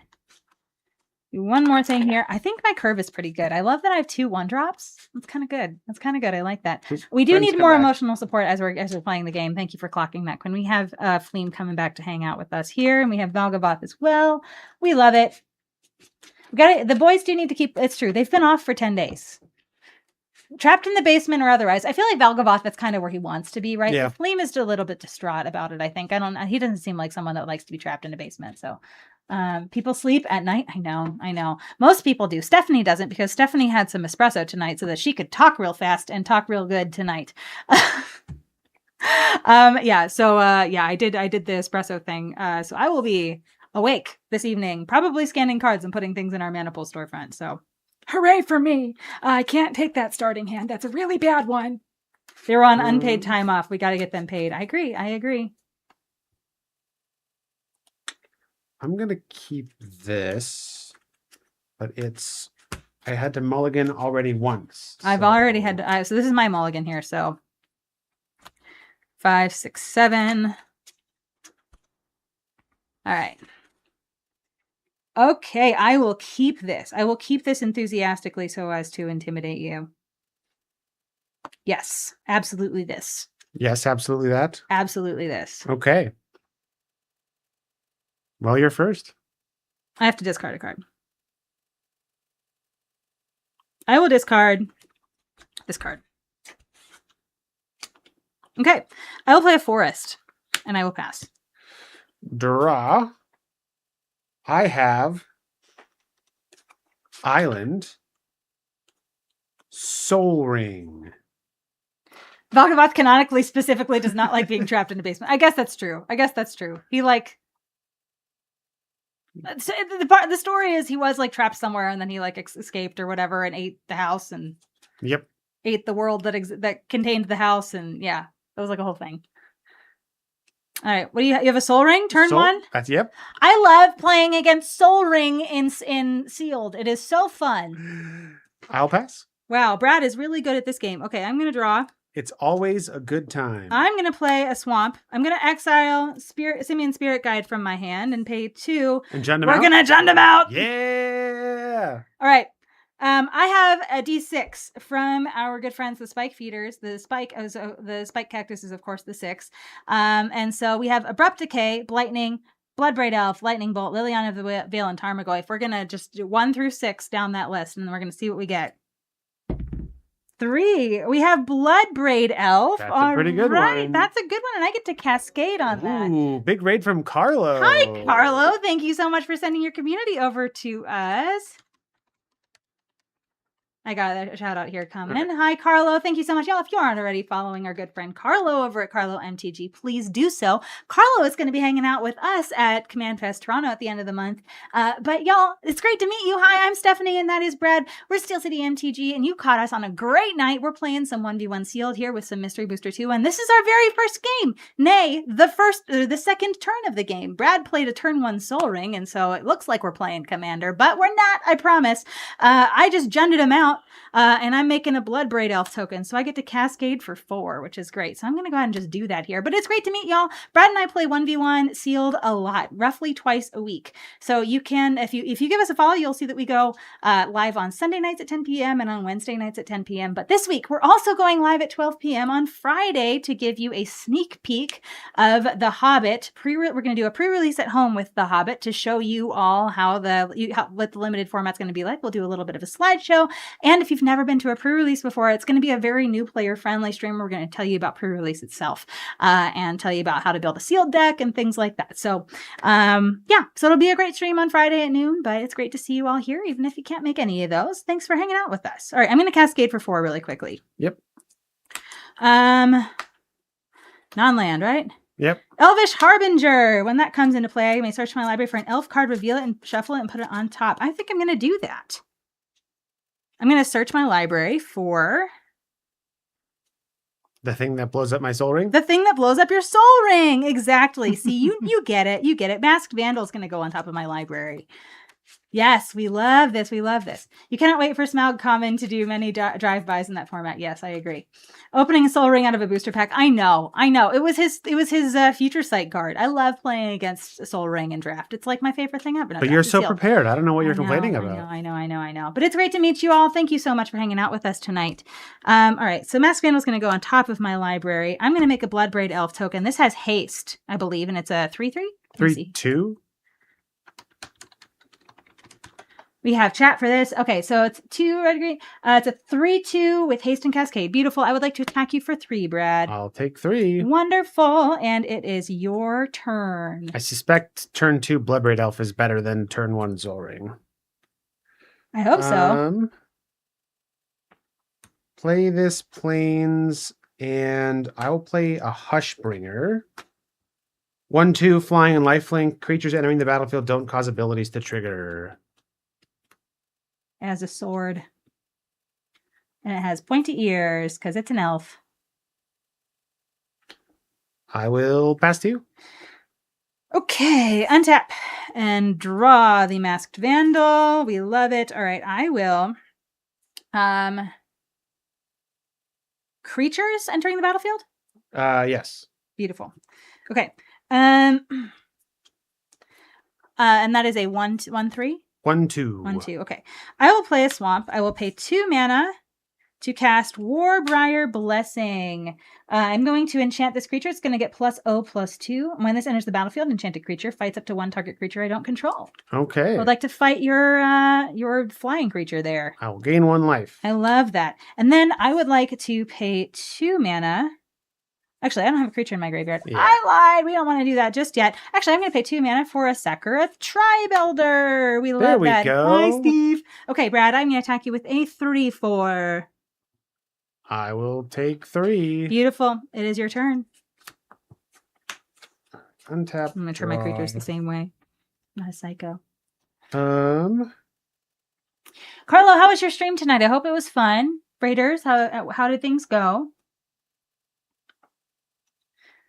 I bet you were playing standard tonight. That's usually what you do. Standard brews. Some viewer brews and stuff, perhaps. Viewer brews. Wonderful. Wonderful, wonderful. I love that you do that. I think that's so cool. I feel like it means it's like a really great way to engage your chatters. And especially since like I feel like you have a community that's like pretty good at building decks. So like the decks that you're playing by and large do cool things. So I like that. Arena was not nice to you tonight. We flooded out a whole lot. Oh, that's not nice. That's not nice. Bummer. We got to get on them about that shuffler, huh? All right. I'm going to be taking some damage this turn. I'm going to take 3 from Tarnished Citadel. Okay. So I can get a second white to play a Whip Quarter. This is a 2/2. I can pay a white and tap it to tap target creature. And then I will pay 2 and 2 life to cast Porcelain Legionnaire, a 3/1 with first strike. Okay. And I will pass to you. End of your turn, I'm going to sacrifice Steve. We're going to search my library for a mountain and put it on the battlefield tapped. I got all my colors, Brad. Yep. And then your creature there is your creature on the left? A 3/1 with first strike and a 2/2. Okay. All right. I will untap.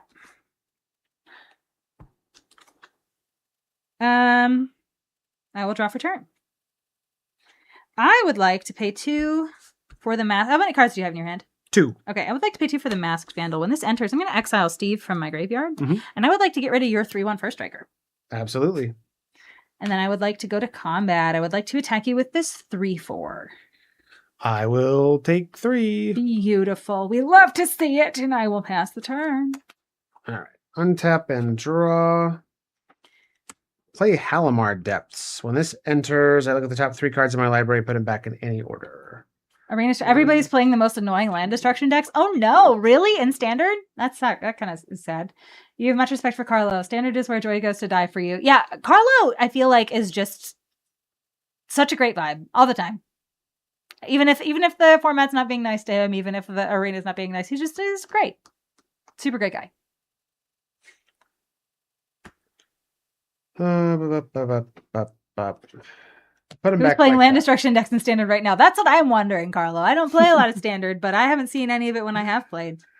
Pass to you, Steph. All right, untap. And draw.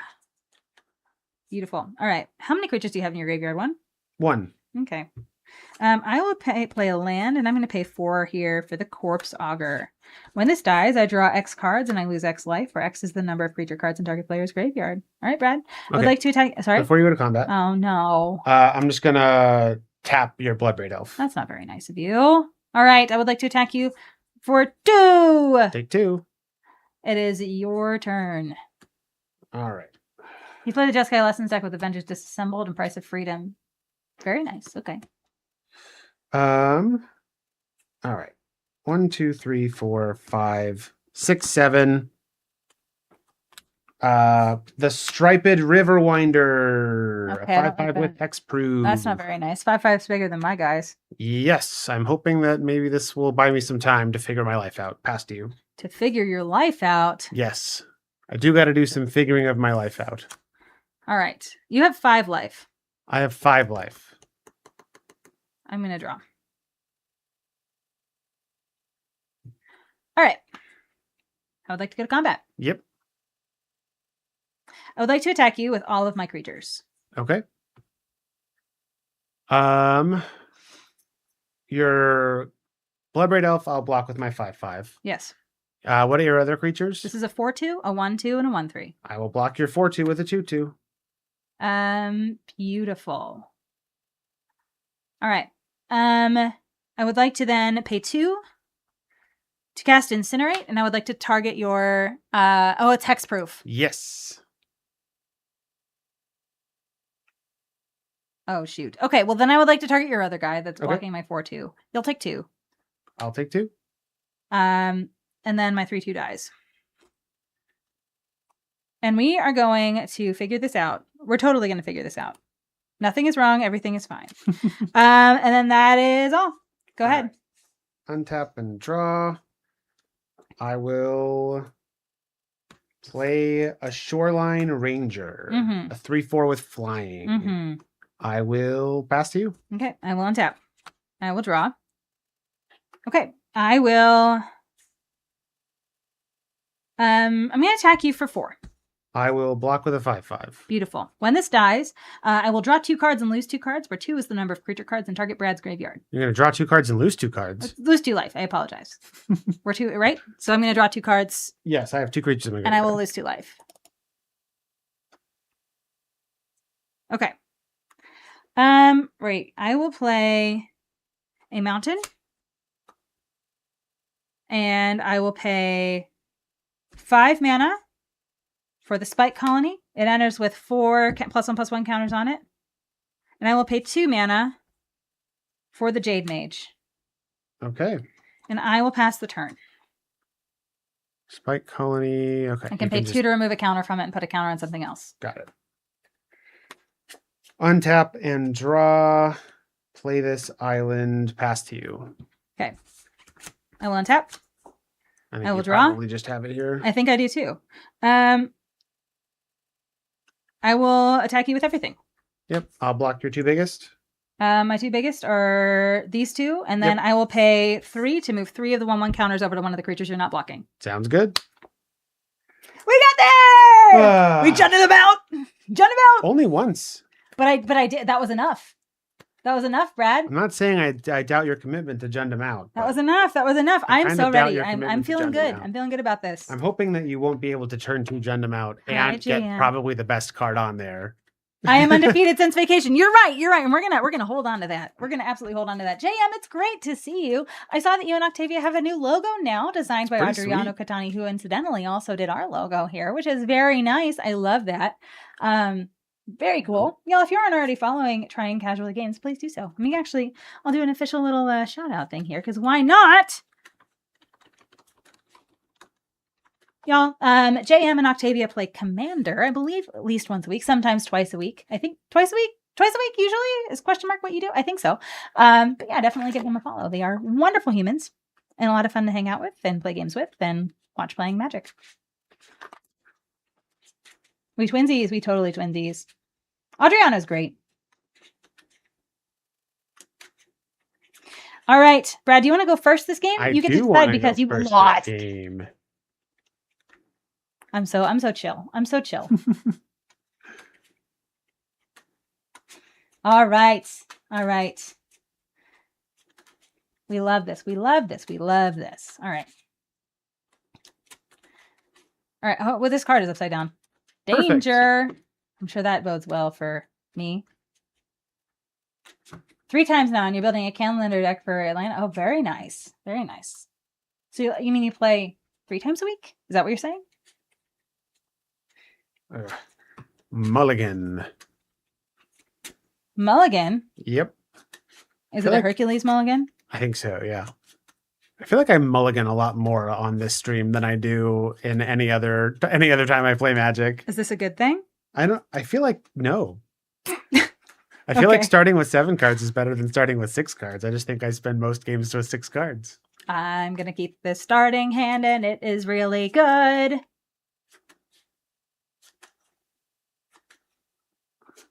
All right. I did clean up game 1. I'm so good at this game, and it was with the Spike Colony. Let's be clear. It was with the Bloodbraid Elf. It was with the turn 2 Bloodbraid Elf? Yes. It was great. I jutted him out.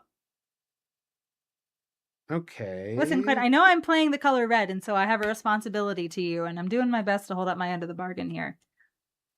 All right. This will... Brad, don't shuffle with your arena hands. Yeah.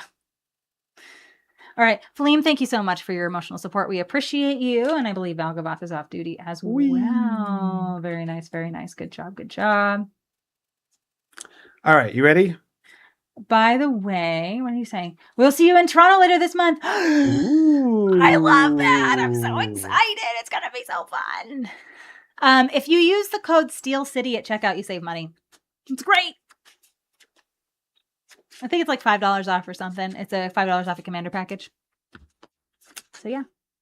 We need Fleam back, by the way. Huh? We need Fleam back. We do need Fleam back. Of course we need Fleam back. Thank you so much. We do need some emotional support here. Good call. Good call. Tell Mitch too? Yeah, absolutely. All right, you ready? Oh, Mitch is coming too? Wait, that was your way of telling me Mitch is coming. Ah! I love that. That's so great. Y'all are great. Very excited. Okay, I'm ready to play. Are you ready to play? I'm ready to play. Let's do it. Plains? Yeah. Champion of the Harish. That's the card with too many words on it. Yes. So, as this creature enters, I can choose any of its creature types to put on my buddy list. So I will make a buddy list. Okay. Buddy list. Mm-hmm. So its creature types are rabbit and soldier. I'm gonna put soldier on its buddy list. Mm-hmm. So now, whenever another creature enters the battlefield under my control, I put a +1/+1 counter on Champion of the Harish if it's a soldier. Otherwise, I can write one of that creature's creature types on my buddy list. And I will pass. Okay, wonderful. I will draw. And I will play a Crystal Grotto, and I'm going to scry 1. I'm going to put this... I'm going to leave that on top. I'll leave it on top. And I will pass the turn. All right. Untap. Draw. Island.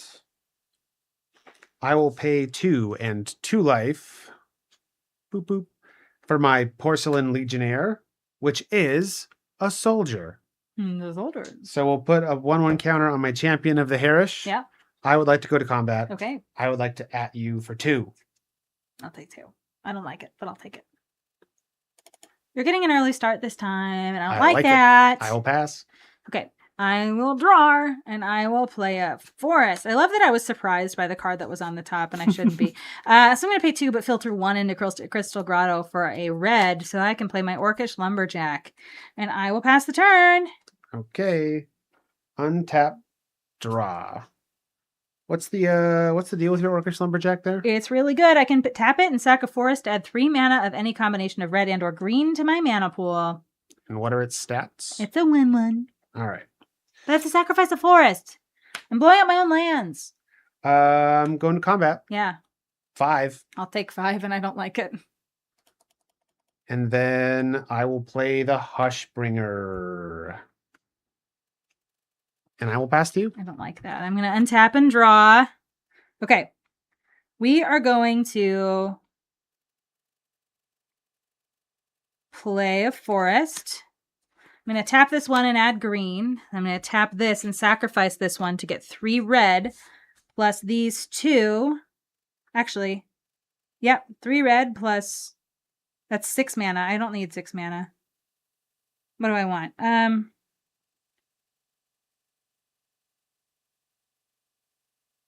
If I play, hold on, 6 mana, I have so many options. Okay, I would like to play Bone Crusher Giant. It's a 4/3. Okay. And then I would like to play Elvish Harbinger. I know it doesn't do anything when it enters because you don't like fun. Actually, hold on.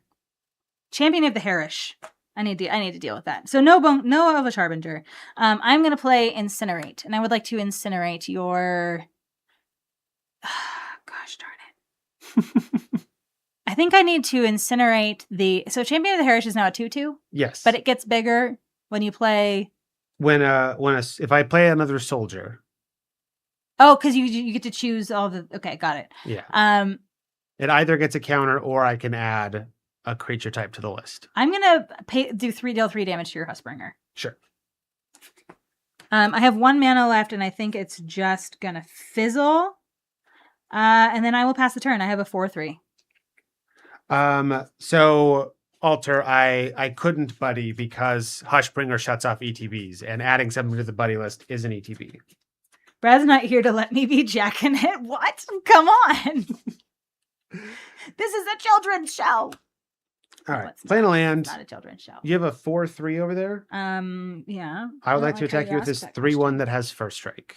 I'll take 3 and I don't like it. Then I will pay 4 for the Shimmering Glass Kite. This is a 2/3 with flying. When it becomes the target of a spell or ability for the first time each turn, counter that spell or ability. It's Kira. Yeah, but a little just for itself. Yeah. And then I get to add Spirit to my buddy list. Yay! And I will pass to you. Okay, I will untap. I will draw.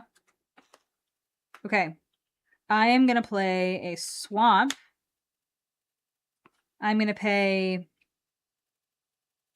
3 mana to cast the Elvish Harbinger.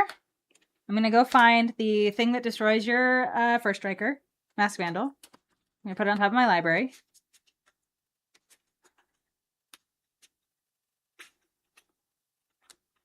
We're sacrificing lands like a true Jund deck, and I feel really good about it. Also, I put my forest over here off the playmat, and I probably shouldn't have done that. So there it is. It's in my graveyard.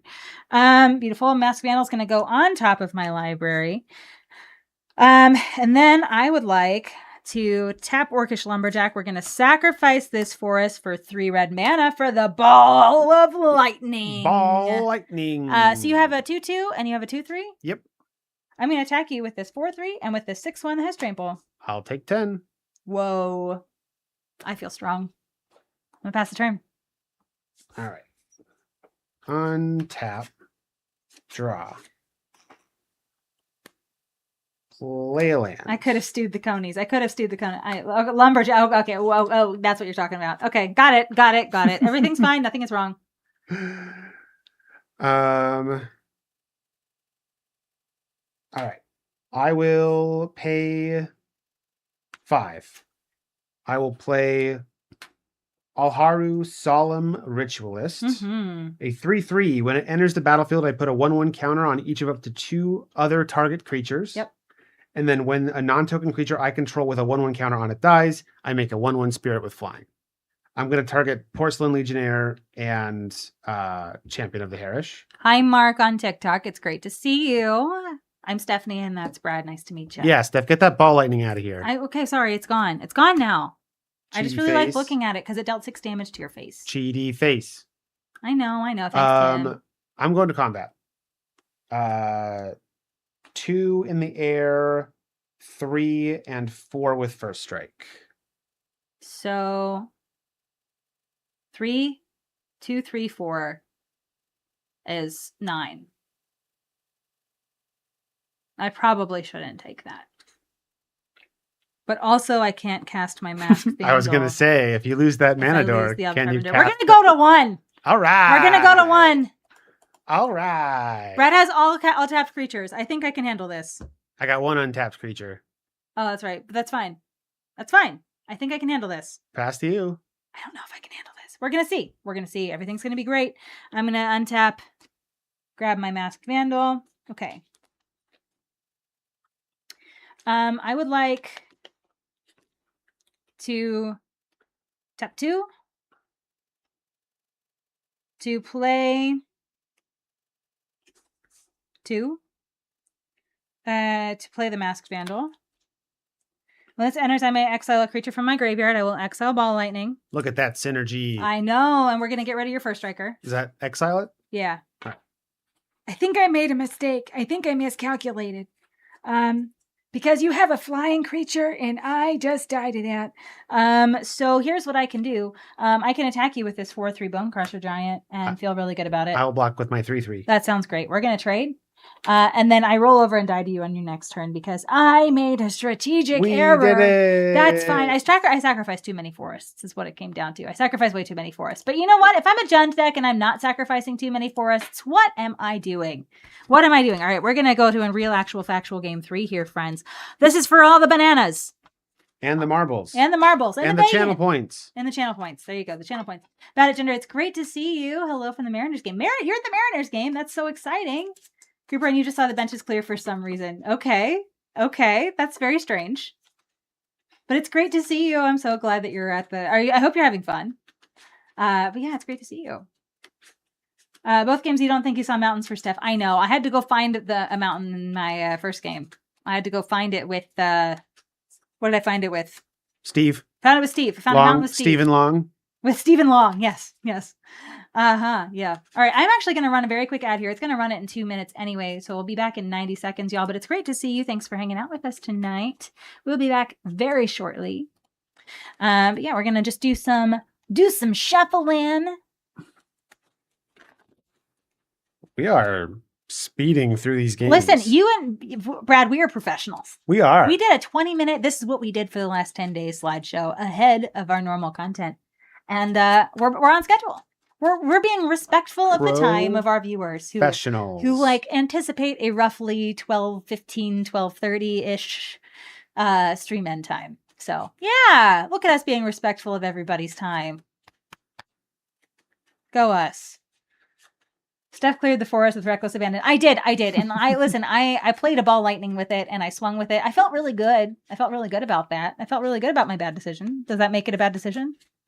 Does that remove the bad decisionness of the bad decision? Who knows? Not me. But did you have fun? I did. I had a lot of fun. It was great. It was so good. I left us so we deserve. I know. It's true. We did leave you, and it's you do deserve some TLC. I was jacking it too hard, Quinn. You can't just do. You can't. I was lumberjacking it really, really, really well. I was an expert lumberjacking queen. Yep, that was me. I just can't. Right. Wow. Maybe I should take that out of my deck. I feel like the damage at this point is already damage has been done. Yeah, yep. Yeah. It's already been put out into the world. The jack something about was turned on, and now the jack is off. So yeah. I can't turn the jack off once it's been on. So true. Yeah. Mm-hmm. That's just how it goes. All right. But you can go first if you want. I can go first, and I do want to go first. Wow. All right. I'm going to keep it, but I reserve the right to complain about it. Is that okay? I'm going to keep mine as well. Are you reserving the right to complain? Yes. Okay, good. All right. That's good because I was concerned. All right. I'm going to play Crystal Grotto and I'm going to scry. Would you believe me if I told you it's the Orcish Lumberjack? It's going to go on the bottom. We don't have any points to sacrifice. All right. I will pass the turn.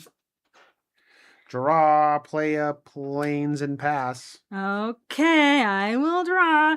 I will play a mountain, and I will pass the turn. Draw. Island. Pass. Well, that's fine. I will draw. I will play a swamp. And then I think I will pass the turn. This is the kind of riveting gameplay they expect I know. to see. That's what everybody expects to see. I'm being a little more careful this game. Channel points are on the line here, and you won like 3 games in a row before we left for stream. It's true. Or before we left for our trip. And so I understand that Team Steph is in need of some points here. So I need to lock in. All right. Well, you can go. I can? Yes. Okay. I am gonna pay 2 to forest cycle my Wirewood Guardian. Look at you go getting those lands. It's so I can lumberjack them. You're shuffling the lumberjack back. I know. It was a very strategic forest cycle. I'm gonna call shenanigans if you draw it though. Next turn. I'm shuffling and I'm not looking at my library. I'm looking at the camera. Oh no, I just put a sleeve inside of another sleeve. That was not very smart. Okay, great. Everything is great. Nothing is wrong. Okay. I was looking at you the whole time. This goes into my hand. We're going to untap. We're going to draw. I'm going to put this forest down. And then, Brad? Is it time? Well, it's time to jump them out. Yeah. All right, so we're going to roll a d6. Abrupt Decay, Blightning, Bloodbraid Elf, Lightning Bolt, Liliana of the Veil, and Tarmogoyf. I get a Liliana of the Veil. Heck yeah. I love this. So, beautiful Liliana of the Veil. So we are going to just put her here. Lily of the Veil. Beautiful. So she has 3 loyalty normally. She has a +1, she has a -2, and she has a -6. So the +1 is each player discards a card. -2 is target player sacrifices a creature. -6 is separate all permanents target player controls into 2 piles, and they sacrifice all permanents in the pile of their choice. Whoa, what a good card that is. Okay. Planeswalker on an empty board, let's go. Yeah, but I don't know that I want to make Brad discard right now. I don't want to discard right now. I think I would rather make him sacrifice a creature. So I'm gonna just leave Lily right as she is, and I'm gonna pass the turn to you. All right. I would love for Brad to play a creature and then make him sacrifice it. And then I can start discarding, making people discard cards. But yeah,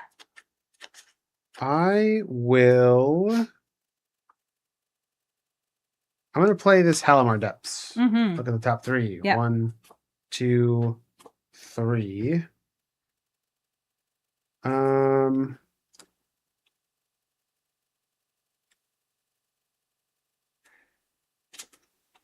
him back like that and pass the turn.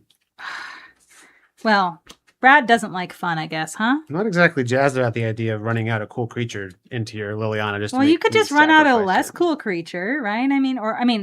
I don't know. Are you scared? I feel like it sounds like you're scared. I'm strategically withholding. That sounds like the same thing as scared to me. I'm going to pay 4 mana, and I would like to play the Hematite Golem. This is the creature that I can pay 2 mana to give it +2/+0 until the end of the turn, and it's a 1/4. And I will pass the turn. All right. Untap, draw, land. I love that Brad's going to withhold until he can play 2 creatures. I'm going to play this Whip Quarter. Okay. 2/2. I can pay a white and tap it to tap a creature you control. Beautiful. Pass. Okay. I'm going to untap. And it's a 2/2? 2/2. Okay. I will draw for turn. I'm going to play a forest. And I would like to pay 2 to send Bone Crusher Giant on an adventure. We're going to deal 2 damage to your creature. Stomp. Do you want to activate it? It has summoning sickness. Oh, that's right. You have to tap it. There we go. We're stomping it. We be stomping it, yo. And then I will pay 3 mana to get my Bone Crusher Giant back from its adventure. We love it. I would like to attack you with this 1/4. I'll take 1. That's beautiful. It's your turn. Untap and draw. Chicken noises. Cheep, cheep, cheep, cheep, cheep. Y'all seen The Room? Classically bad cult movie. Cheep, cheep, cheep, cheep.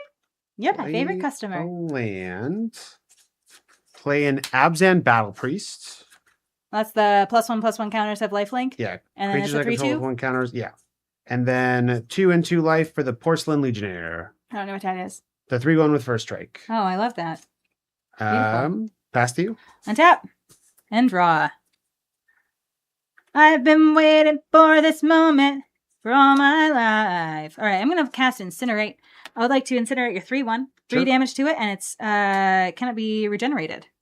And then I would like to -2 Liliana, taking her down to 1 to make you sacrifice a creature. And I would like to attack you for 4, 5, 6, 7. Go to 10. Beautiful. Second main. I would like to pay 2 to cast the Jade Mage, which is the thing that poops out Saprolings for 3 mana. I will pass the turn. All right. Untap and draw. Oh, hi, Mark. Land. I will play this 3/4 flyer. Love it.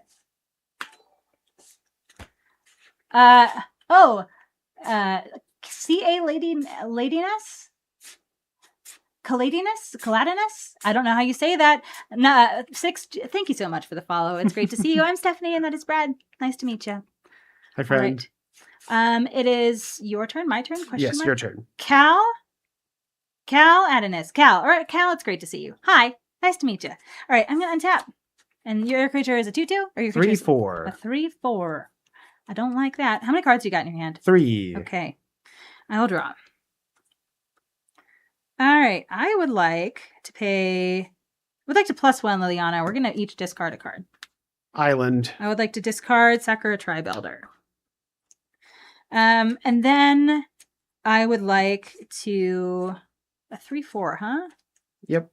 I will go to combat. Yep. I would like to attack you with this 1/4 and with this 4/3. I will block your 4/3. Beautiful. I would like to pump this up twice. So this is hitting you for 5 this turn. Take 5. The 4/3 dies, your creature dies. And it is your turn.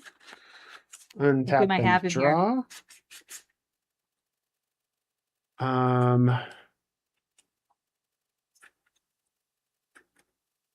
Okay. What does this mean for me? That's what this means for me, I think. Oh, I can't do both.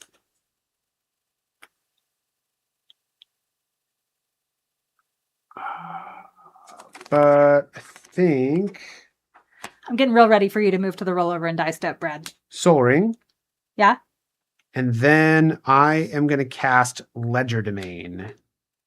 I'm going to exchange control of my Soul Ring for your 1/4. Oh. Yeah, but your Soul Ring is tapped and my 1/4 is tapped, yeah? Yep. Okay. Okay. Pass to you. Okay. I'll untap. Draw.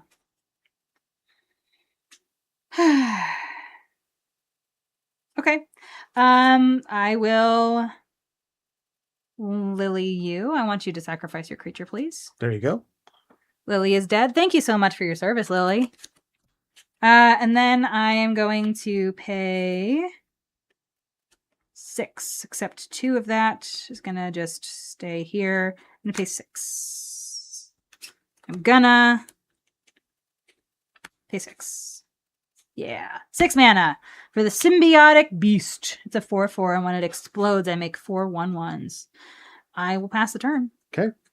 Oh, I'm not going to pass the turn. I'm sorry. I need to attack you for 2. I attack you for 2. I'll take 2. Thank you. Sorry, again. Now I was like, did I get away with it? No, you didn't get away with it. Draw. All right.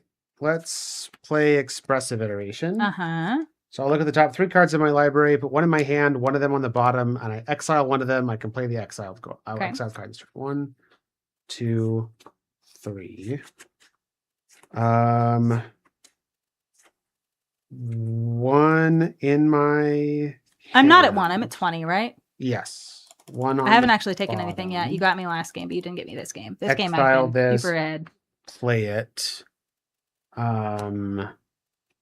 This does not. These cards do not win me the game, which I think just means I lose. I like those words that you used in that particular sequence, Brad. 1 mana short once more. How much mana do you need? You got 6. I know, but I have to play 2 creatures. Do you?